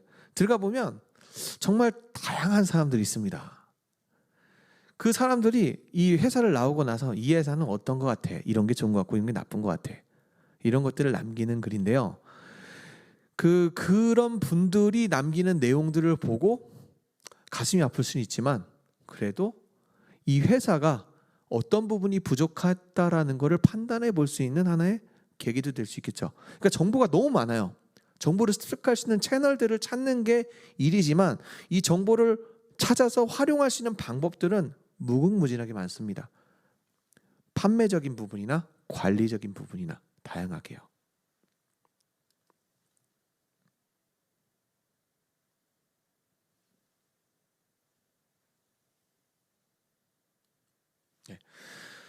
세 번째로 경제적인 측면은요. 가격 모델 제시 그리고 데이터의 관리 비용을 감소할 수도 있고요. 제품 및 서비스의 시간적 비용을 절감할 수도 있고요. 프로세스 개선을 통한 경제성을 확보할 수도 있습니다. 제품의 가격은 중요하죠. 옛날에는 제품의 가격을 그냥 300배 내가 10,000원에 만들었으니까 이건 30,000원에 팔면은 괜찮을 것 같아. 그리고 대리점한테는 한 30% 주고 총파한테는 한 50% 주면 그래도 나는 5,000원이 남으니까 이렇게 계산을 했었죠. 근데 이런 계산법이 조금 적합하지 않게 요즘은 바뀌었어요. 왜냐하면 온라인 시장이 활성화되면서 이제 6차 산업 그러니까 뭐죠? 생산과 판매를 같이 하는 사람들이 많아졌다는 거죠. 이 생산과 판매를 같이 하다 보니까 마진 구조에 대한 구조의 벽이 달라졌어요. 단순하게 내가 나는 10,000원에 만들었으니까 30,000원에 팔면 돼. 뭐 프로모션 하면 20% 깎아갖고 뭐 26,000원에 팔면 되지 뭐. 근데 이런 구조가 적합하지 않게 된 건 가격을 흐릴 수 있는 구조가 다양하게 생겨났다는 거죠. 그래서 경제적 측면에서 가격 모델을 제시할 때 빅데이터를 활용하는 건요. 빅데이터까지 안 하셔도 됩니다. 우선 네이버에 검색을 해보세요. 내 제품을 검색하라는 거 아닙니다. 많은 분들이 보면 뭐 예를 들어서 뭐 사과즙 하면 사과즙을 검색하라 이제 뭐 브랜드를 명으로 해서 검색하라는 게 아니고요. 이 내가 갖고 있는 분류의 제품으로 검색했을 때 가격대가 어떻게 형성되는지를 검토해 보고요. 그리고 검색하는 제가 검색하는 거를 키워드 매니저 한번 돌려보세요. 이거를 몇 명이나 검색하나? 나만 검색하는 키워드는요. 아무 의미가 없어요. 최소 2,000명이 넘어가는 거는 살릴 수 있는 키워드고요. 2,000명이 안 되는 건 즉 아직까지는 관심 없는 키워드로 봐야 되고요. 10,000건이 넘는 키워드가 상업적인 가능성이 있는 키워드로 보셔야 돼요. 그러면 내 브랜드를 검색해놓고 내 제품 뭐 이렇게 상단에 네이버에 다 뜨는데 왜 판매가 안 되지? 라고 생각하는 건 잘못된 생각인 거죠. 예를 들어서 뭐 삼성, LG 같은 굴지의 기업들은 삼성으로 검색해서 제품이 나올 수도 있겠죠. 아니면 갤럭시라던가 폴더라던가. 근데 그런 부분이 아닌 내 브랜드와 상표로 제품이 검색되는 건 쉽지가 않아요. 그렇기 때문에 유사 키워드를 검색할 때는 상품군이나 타인들이 검색하는 키워드를 찾아내서 검색한 후에 가격을 확인해서 진행을 해야 된다는 거죠. 이런 부분의 가격 제시에도 빅데이터를 활용해서 경쟁력 있는 가격을 뽑아낼 수 있다라는 겁니다. 여러분들이 이 빅데이터를 활용하는 기반은 우선은 경제성을 갖기 위한 거 아닌가요? 뭐 저희가 이 강의를 통해서 나는 빅데이터를 통해서 뭐 개발을 할 거야 프로그램을 혹은 나는 뭐 이런 걸 열심히 강의를 들어서 내가 강의를 할 거야 이런 게 아니잖아요. 여러분들은 하나의 사업 운영하고 있습니다. 가장 중요한 건 어떻게 보면 경제적 측면에서 어떻게 빅데이터를 활용할 수 있느냐라는 부분입니다. 이 경제적 측면에서 가장 중요한 건 가격적인 구조나 혹은 제품 부분에 대한 서비스의 접목을 어떻게 할 것인가를 판단해 보는 활용으로 보시면 좋을 것 같아요. 네 번째, 경쟁적 측면은요. 타 제품과에 대한 차별성을 어떻게 추구할 것인가. 근데 여기서 다시 한번 말씀드리면 차별성이라고 해서 아무도 검색하지 않는, 아무도 몰라주는 정말 새로운 제품들에 대한 걸 차별성이라고 하지 않습니다. 이 차별성은 경쟁 업체과의 같은 경쟁력을 갖고 있을 때 그 업체보다 다른 무언가 하나만 더 추가하시면 돼요. 제일 팔기 쉬운 건요, 가장 많이 판매되고 있는 제품입니다. 그 안에서 내 제품을 구매할 수 있는 구매자층을 확보하는 거죠. 그게 차별성입니다. 새로운 거가 아니에요. 남들이 만들지 않은 게 아니에요. 아무것도 남들이 모르는 제품을 날 만들었어. 시대의 혁명적이야. 이걸 검색하지 않아요. 사람들은. 이 검색하지 않는데 어떻게 구매합니까? 여러분들이 제품을 만들고 판매를 하려면 사람들이 구매할 수 있는 구조적인 게 맞춰져야 돼요. 그 구조적인 게 맞춰지는 거 안에는 이 제품의 차별성이 너무 생소하고 다른 게 아닌 이 사람들이 장점 혹은 구매력으로 욕구로 가져갈 수 있는 무언가를 만들어야 된다는 거죠. 데이터 통합과 조직 개편을 통한 경쟁성 증가. 여러분들이 내 제품만이 갖고 있는 강점들을 어떻게 타인한테 전달할 수 있느냐. 빅데이터의 활용 범위는요, 수집 분석만이 아닙니다. 생산도 포함될 수 있다라는 거죠. 정보를 생산하기가 너무 쉬워진 사회예요. 이 정보에 나는 습득만한 정보를 갖고 가치를 만들지 말고요, 직접적인 정보를 생산해서 방향성을 만들어가도 가능한 시대라는 거예요. 시장 변동 파악을 통한 경쟁성 강화. 이 제품을 판매할 때 가장 중요한 부분 많죠. 뭐 가격적인 부분, 고객의 니즈 파악 부분도, 제품에 대한 퀄리티, 재구매성, 다양한 부분이 있겠지만 시장의 변동 파악을 보는 거에서 시즌이라는 것도 존재합니다. 내일 온라인 마케팅 할 때도 내용이 나오는데요. 그러니까 1월, 2월, 3월, 4월, 5월, 6월, 7월, 8월, 9월, 12월까지의 개월수로 판매량이 증가되는 측이 있고요. 혹은 봄, 여름, 가을, 겨울로 판매량이 달라지는 게 있고요. 월화수목 금으로 판매량이 달라지는 것도 있습니다. 그리고 시간대별로도 구매력이 달라지고요. 내가 갖고 있는 판매 제품을 1년 기준으로 했을 때 도표 한번 해보세요. 언제 가장 많이 팔렸고 언제 가장 안 팔렸는지. 이 기준을 판단해 보면 내 제품에 대한 확보를 어느 시점에 해야 되는지, 혹은 어떤 부분을 보강했을 때 조금 더 판매력을 키울 수 있는지, 혹은 시즌 제품들은 시즌에 남겨놓는 제품이어야 돼요. 예를 들어 저희가 판매 대행하는 제품 중에 소떡 제품 있습니다. 소세지와 떡을 합산한 제품이에요.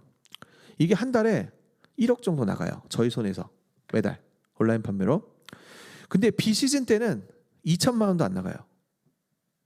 비시즌이 언제일까요? 일반적인 냉동식품들은요, 여름에는 안 팔립니다. 그러면 따뜻해지는 기준에 맞춰서 5월, 6월, 7월, 8월 기준에 판매가 부진하다고 보는 거죠. 근데 이런 특성이 있어요. 날씨가 갑자기 따뜻해져요. 뭐 4월달 뭐 20, 제가 듣기로 30도까지 오르는 데가 있다라고 들었어요. 이렇게 온도가 급격하게 올라가면 제품이 판매가 안 됩니다. 뭐 이런 정보를 먼저 판단할 수 있으면 좋겠지만 저희도 3월달에 4월달까지는 많이 나가니까 막바지에 매입해놓은 물량이 냉동창고에 아직도 많이 쌓여 있어요. 가슴 아파요. 날씨를 예측할 수가 없었네요. 하지만 대부분의 제품들은 시즌이라는 게 존재를 해요. 그래서 여러분들의 제품들을 분석하고 파악할 때는 언제 판매되기 위한 제품인지를 한번 고려해 보셔야 돼요. 그리고 그 고려에 맞춰서 제품의 생산 시점도 정해야 되고요. 그리고 그 생산의 양도 결정하셔야 돼요. 간단하지 않습니다. 왜냐하면 여러분들이 재고가 남으면 다 손해잖아요. 재고가 안 남게 만드는 방법은 다양하게 있죠. 주문 즉시 만드는 방법도 있을 거고요.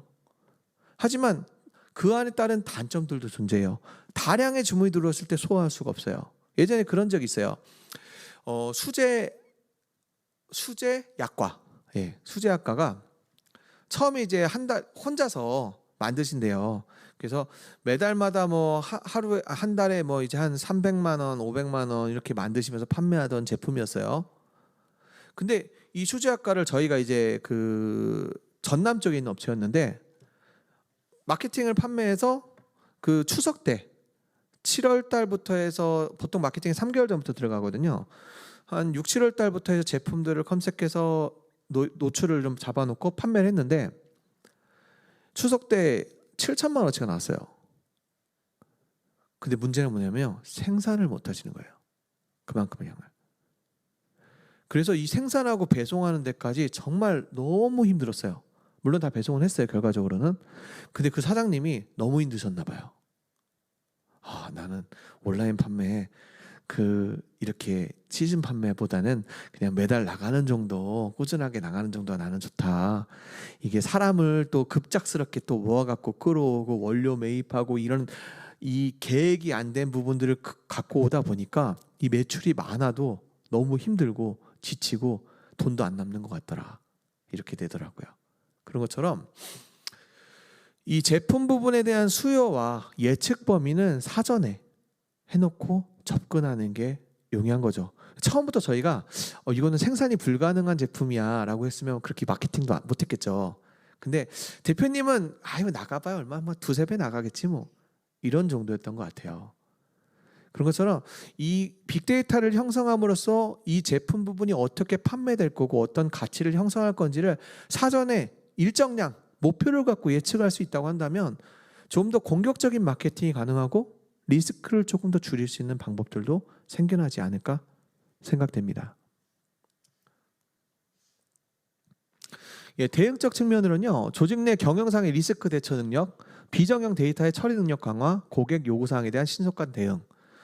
판매를 하다 보면 당연히 이제 고객들이 컴플레인이 오죠. 그리고 블랙 컨슈머라고 해서 정말 말도 안 되는 문제 제기를 하는 분들 계세요. 진짜 대표님들 너무 힘드실 것 같아요. 저희도 행사 같은 거 한번 진행하고 나면 꼭 문제 제기를 하는 사람들이 있어요. 아무리 상세 페이지에 적어놓고 정말 대문짝만하게 적어놔도 나는 못 봤다. 이렇게 얘기하는 분 저희가 방법이 없어요. 대응을 하는 방법밖에 없죠. 근데 고객이잖아요. 또 억지 대응을 하면 억지스럽게 얘기한다고 해서 저희가 강하게 대응을 하면 별점태를 하죠. 요즘 나오잖아요. 별점 1점씩 찍어갖고 하는 것들. 이게 판매의 영향이 정말 많아요. 되게 안타깝지만 이 고객에 대한 대응을 어떻게 하느냐에 따라서도 방법들이 달라지고요. 그리고 그렇기 때문에 이 관리하는 부분에 대한 방법 또한도 정형화시킬 필요가 있겠죠. 그래서 고객 요구사항에 대한 방법들을 할 때 어떻게 전달하니까 어떤 반응을 하더라. 그러면 이렇게 전달하는 게 낫다. 저렇게 전달하는 게 낫다. 이걸 회사 내부적으로 데이터하고 그 데이터를 Q&A에 활용하는 방법도 빅데이터에 포함이 될 수 있다라는 겁니다. 창조적인 측면, 새로운 비즈니스 분야의 개척, 마케팅 성과 향성. 아까 얘기 드린 것처럼 넷플릭스가 어떻게 바뀌었죠? 비디오 가게에서 현재 가장 큰 플랫폼을 운영하고 있는 회사 대표가 됐죠. 여러분들이 생각하는 지금 현재의 상황들이 그대로 유지될 거라고 생각하지 마세요. 좋은 방향이건 나쁜 방향이건 어떻게든 변화합니다.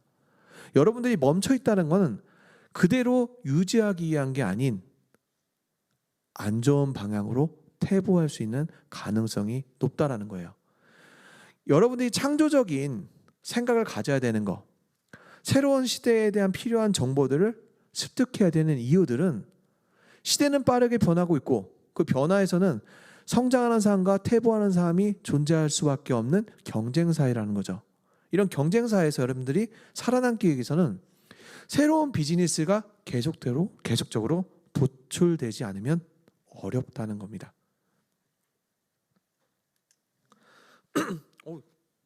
1시간 반을 하기로 했는데 벌써 끝났네요. 딱 1시간 반 했나요? 시간 맞춰서 한 건 아닌데 제가 이렇게 우선은 그 빅데이터를 활용한 소비자 분석에 대한 강의는 이렇게 마치도록 하고요. 내일은 온라인 마케팅에 대한 강의를 진행하면서 오늘 진행했던 내용들의 일부들을 같이 또 거론되는 내용들이 많이 있을 겁니다. 지뢰 질문 시간이 있다고 들었어요. 한 20분 정도 지뢰 질문 시간을 갖고 네. 예. 수고하셨습니다. 예, 감사합니다. 예. 그 지뢰 질문 시간을 갖고 얘기를 마무리하는 걸로 하겠습니다. 혹시 현장에 계신 분들 중에 지뢰 질문하실 분이 있으면 먼저 질문하고요. 그리고 온라인을 통해서 질문을 또 받도록 하겠습니다. 혹시 질문 있으신가요? 예.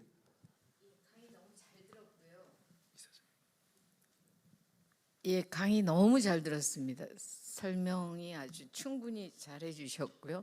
근데 저희가 이제 고민하는 게 한방산업, 뭐 천연물 산업, 그냥 천연물 산업은 너무 크니까 이 한방산업의 산업군이요, 다른 산업군에 비해서 관여되는 데가 너무 많고 시장이 작아요. 돈이 적다는 거죠. 다른 산업군에 비해서.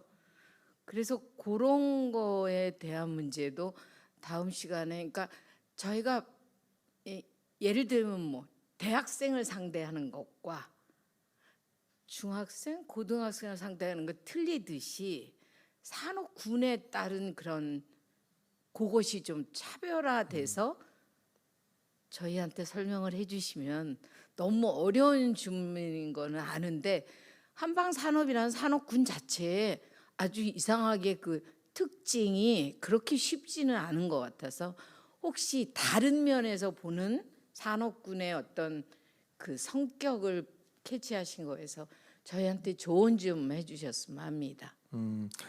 예, 말씀 주신 것처럼 오늘 이제 한방 쪽 관련된 업체들이 다수일 거라 생각합니다.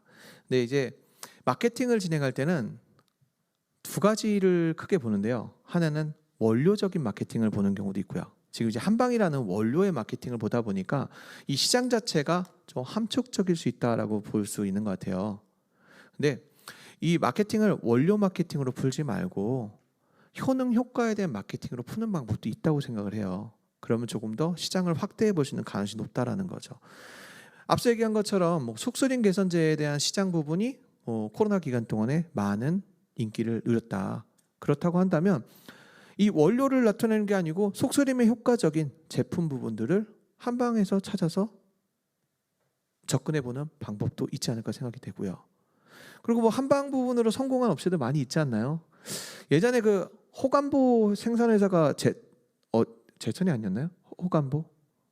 이게 간보하는, 네, 맞습니다. 그 헛개나무 제품들, 이런 제품들도 이제 그 한방 관련된 제품일 거라고 생각은 해요. 헛개나무가 제가 이제 인식상 한방으로 좀 보긴 하다 보니까 이런 제품들은 해외 수출이라던가 국내에 대한 매출 또한도 굉장히 성행을 했던 걸로 기억을 하고 있어요.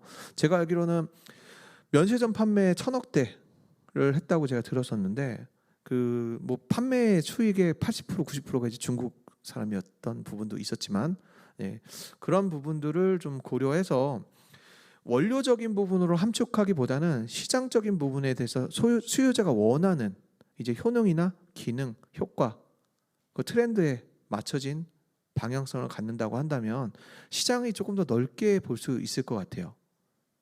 네, 이거는 조금 더 저희도 면밀하게 좀 제품들이나 아니면 사항들을 볼 수 있는 시간이 된다면 뭐 거기에 맞춰진 이제 분석들을 좀 할 수 있지 않을까. 왜냐면 저는 이제 판매하거나 홍보하는 부분에 대한 절차를 진행하지만 제품을 생산하는 방법과 원료에 대한 기능성적인 부분, 이런 것들은 좀 더 정보가 부족하거든요. 그래서 이건 대표님들과 조금 더 긴밀하게 얘기를 나누면서 사실은 조금 방향들을 찾아갈 수 있는 계기가 되지 않을까 생각이 돼요. 그래서 말씀 주신 것처럼 내일 강의 때는 한번 이런 방향도 좀 포함해서 진행할 수 있도록 간단한 시장 조사를 해서 좀 더 보강을 좀 해보도록 하겠습니다. 기본 내용에 대해서. 예. 혹시 추가적인 질문 있으신가요?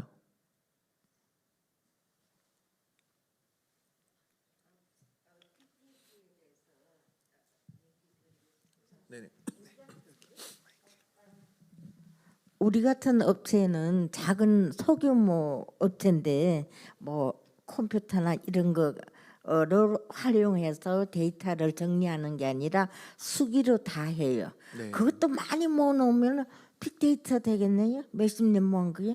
네, 맞습니다. 그럼 그것도 가치를 만들어내겠네요.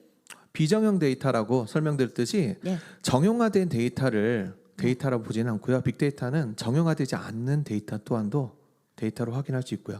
말씀드린 것처럼 수기로 작성됐던 걸 한 번 더 분석하거나 정리할 수 있는 시간들이 좀 필요한 건 있겠죠. 그건 네. 작업이 필요하죠. 네. 한 40년 모아놓은 데이터가 큰 자산도 될 수도 있고 그 아까 그 비디오 네. DVD로가 큰 사업체를 만드는 분처럼 그렇게 데이터도 가능하겠네요. 가능하죠. 그리고 대표님이 직접 이 데이터에 대한 정리가 어렵다고 한다면 제가 알기로는 이제 정부 기관들에서 진행하는 많은 사업들이 있어요. 네, 알고 있어요. 네, 그런 사업들을 통해서 예, 예. 한번 전문가의 도움을 받아보시는 것도 일단 나쁘지 않을 내 것 같습니다. 머리가 정리가 되고 네. 그런 분을 찾으셔야지. 네. 내가 다 한다는 건 욕심이고 불가능입니다. 아, 예, 맞습니다. 예, 좋은 말씀 감사합니다. 네, 감사합니다. 네, 그러면 그 온라인에서 문의 주신 그 키워드 매니저 활용 팁 부분이요. 키워드 매니저를 혹시 다운 받으셨다고 한다면 그 키워드를 검색할 수 있는 부분들이 있는데요. 이제 연관 검색어라는 검색어가 같이 뜹니다. 예를 들어서 제가 치약을 판매한다. 그러면 치약을 검색하면 그 치약을 검색했을 때 두 번째로 검색했던 연관 검색어라는 것들이 같이 뜹니다. 그럼 연관 검색어 내용에서 내 제품과 관련된 키워드들을 다시 한번 클릭해 보세요. 그걸 계속적으로 키워드를 타고 가다 보면 이 키워드에 대한 수집들이 나오잖아요. 2,000개가 넘는 부분의 키워드들은 여러분들이 조금만 노력을 하시면 그 키워드를 정복할 수 있는 키워드라고 판단을 하고요. 10,000개 이상의 키워드들은 상업적인 키워드가 이미 형성된 겁니다. 그거는 비용이 들어가야지만 접근할 수 있는 키워드로 보시면 돼요. 역으로 얘기하면 10,000번에 대한 검색을 한다는 건 그만큼 많은 사람들이 관심을 갖는 키워드가 되겠죠. 그래서 종이를 하나 혹은 워드를 하나 켜놓고요. 검색하는 키워드를 전부 다 적어 넣으세요. 1차로 치약을 검색했어요. 그럼 나오는 연관 키워드를 전부 다 적으십시오. 그 다음에 거기서 다시 한번 연관 키워드 내에서 나에게 필요한 혹은 내 제품과 적합한 키워드를 한 번 더 검색을 해보세요. 그럼 다시 한번 연관 검색어가 나옵니다. 이거를 최소 5번 정도 반복해 보세요. 그러면 내가 제품을 태그를 어떤 키워드로 놔두는 게 용이할 것이라는 부분들이 나올 수 있다는 거죠. 예.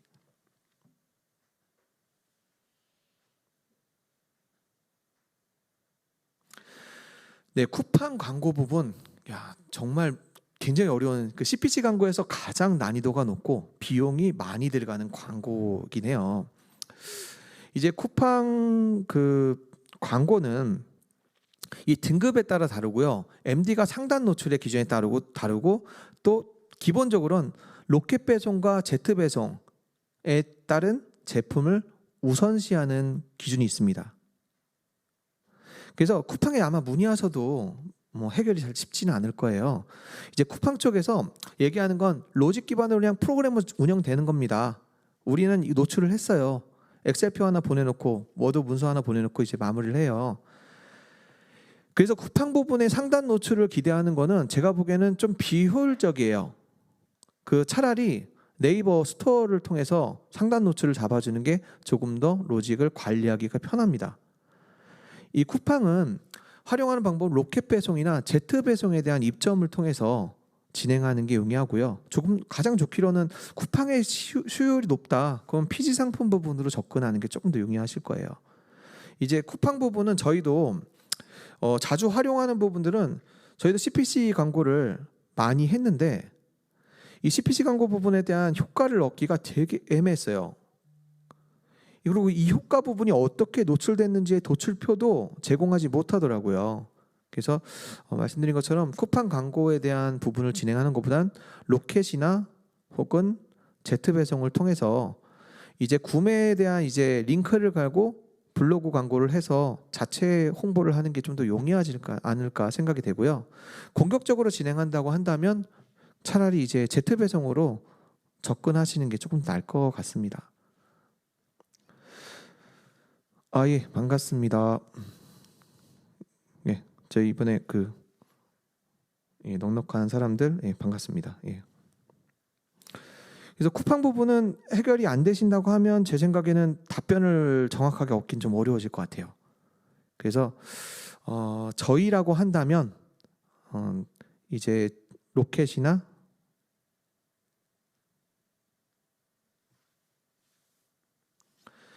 쿠팡 로직 말씀드린 것처럼 그 로켓과 이제 제트 배송을 상단 노출로 잡고요. 그리고 MD 권한 노출이 상단으로 잡히기 때문에 이 최상위 노출 부분은 쉽지는 않을 수 있어요.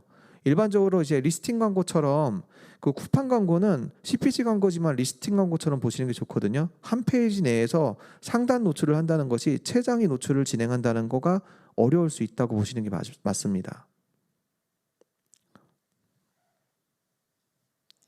예, 클릭수 노출로 보셔야 돼요. 그 쿠팡은요. 네, 클릭수 노출로 봅니다. CPC 형태로 해서 그 키워드 단위로 해서 클릭수를 놓고 보기 때문에 사실 그 광고 중에 예산이 많다면 쿠팡 괜찮아요. 예, 예산이 많다면 괜찮지만 한정된 예산이라고 한다면 추천해드리고 싶진 않은 채널이긴 합니다. 예. 네, 광고가 지금 말씀드린 것처럼 쿠팡 자체는 오픈 마켓이지만 사실 어떻게 보면 폐쇄물 같은 성향도 갖고 있어요. 피지 상품 부분들이 많고요. 그리고 로켓 배송도 있고 제트 배송도 있어요. 로켓 배송은 전부 다 사입해서 제품을 갖다 놓습니다. 제트 배송도 동일하고요. 그렇기 때문에 우선시하는 거는 높은 마진 구조를 갖고 있는 자기가 자체적인 컨트롤이 가능한 제품들을 우선시하게 되고요. 그리고 초기 상담할 때 말씀드린 것처럼 쿠팡 부분은 빅데이터 로직 기반을 갖고 있는 활용 부분에서 최저가 단계 노출이라는 게 있어요. 이 최저가 단계 노출은 왜 잡냐면요.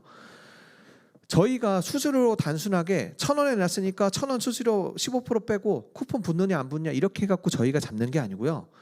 제품 부분의 판매 가격을 쿠팡이 갖고 갑니다. 가격을 저희가 예측할 수가 없어요. 거기는 수수료를 갖고 간 범위 내에서 우리가 손해보면서도 팔 수 있어.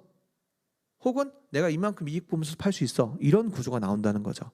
그래서 이 쿠팡 같은 경우는 조금 더 복잡한 건 쿠팡이 메인이 돼서 매출이 많이 올라가고 있다고 한다면 쿠팡 쪽에 광고를 붙이고 접근하는 것도 괜찮지만 로켓 배송이나 제트 배송이 없고 자체 배송으로 CPC를 붙이는 거는 효과가 그렇게 높지는 않아요.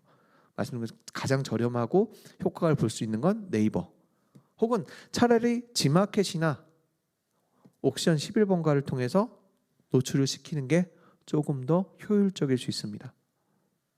네, 도움이 됐었으면 좋겠네요. 예, 쿠팡 좀 아직까지 많이 어려운 시장이니까요. 이제 쿠팡의 매출의 비중이 높지 않다고 한다면 차라리 이제 쿠팡 같은 경우는 라이브 커머스 같은 거를 통해서 활용하시는 것도 괜찮아요. 요즘 이제 쿠팡 라이브 커머스가 비교적 노출이나 유입률이 좀 높은 채널이긴 합니다. 네. 혹시 다른 질문들 있으신가요?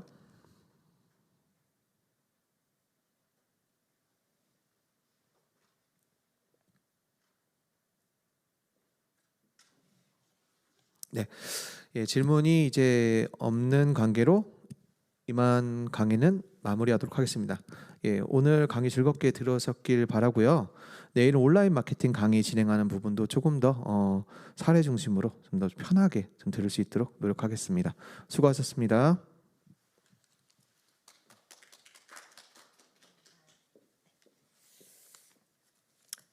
네, 지금까지 주식회사 비트월드의 김성환 대표님이자 교수님의 디지털 마케팅 역량 강화, 빅데이터를 활용한 소비자 분석에 대해서 첫 번째 교육해 주셨습니다. 대단히 수고 많으셨습니다. 현장에서도 온라인에서도 많은 도움이 되셨을 거라고 생각이 듭니다. 이런 교육을 통해서 기업 여러분께서 이제 많은 아이디어 창출이라든지 그리고 좀 성공적인 기업 역량 그 발전을 위해서 좀 생각의 시초가 되는 좀 귀한 시간이 되기를 바라봅니다. 다음 교육도 같은 시간 2시에 시작됩니다. 내일은 온라인 마케팅 전략이라는 주제로 김성환 대표님 동일하게 강의해 주실 예정이십니다.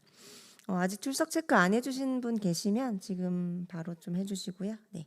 그리고 저희가 간혹 교육 직전에 발송된 그 링크가 잘못되는 경우가 있더라도 유튜브 들어오셔서 제천 한방재단 계정 검색하신 후에 실시간 방송 찾아주시면 되겠습니다. 끝까지 교육 들어주시고 참여해주신 모든 분들 감사드립니다.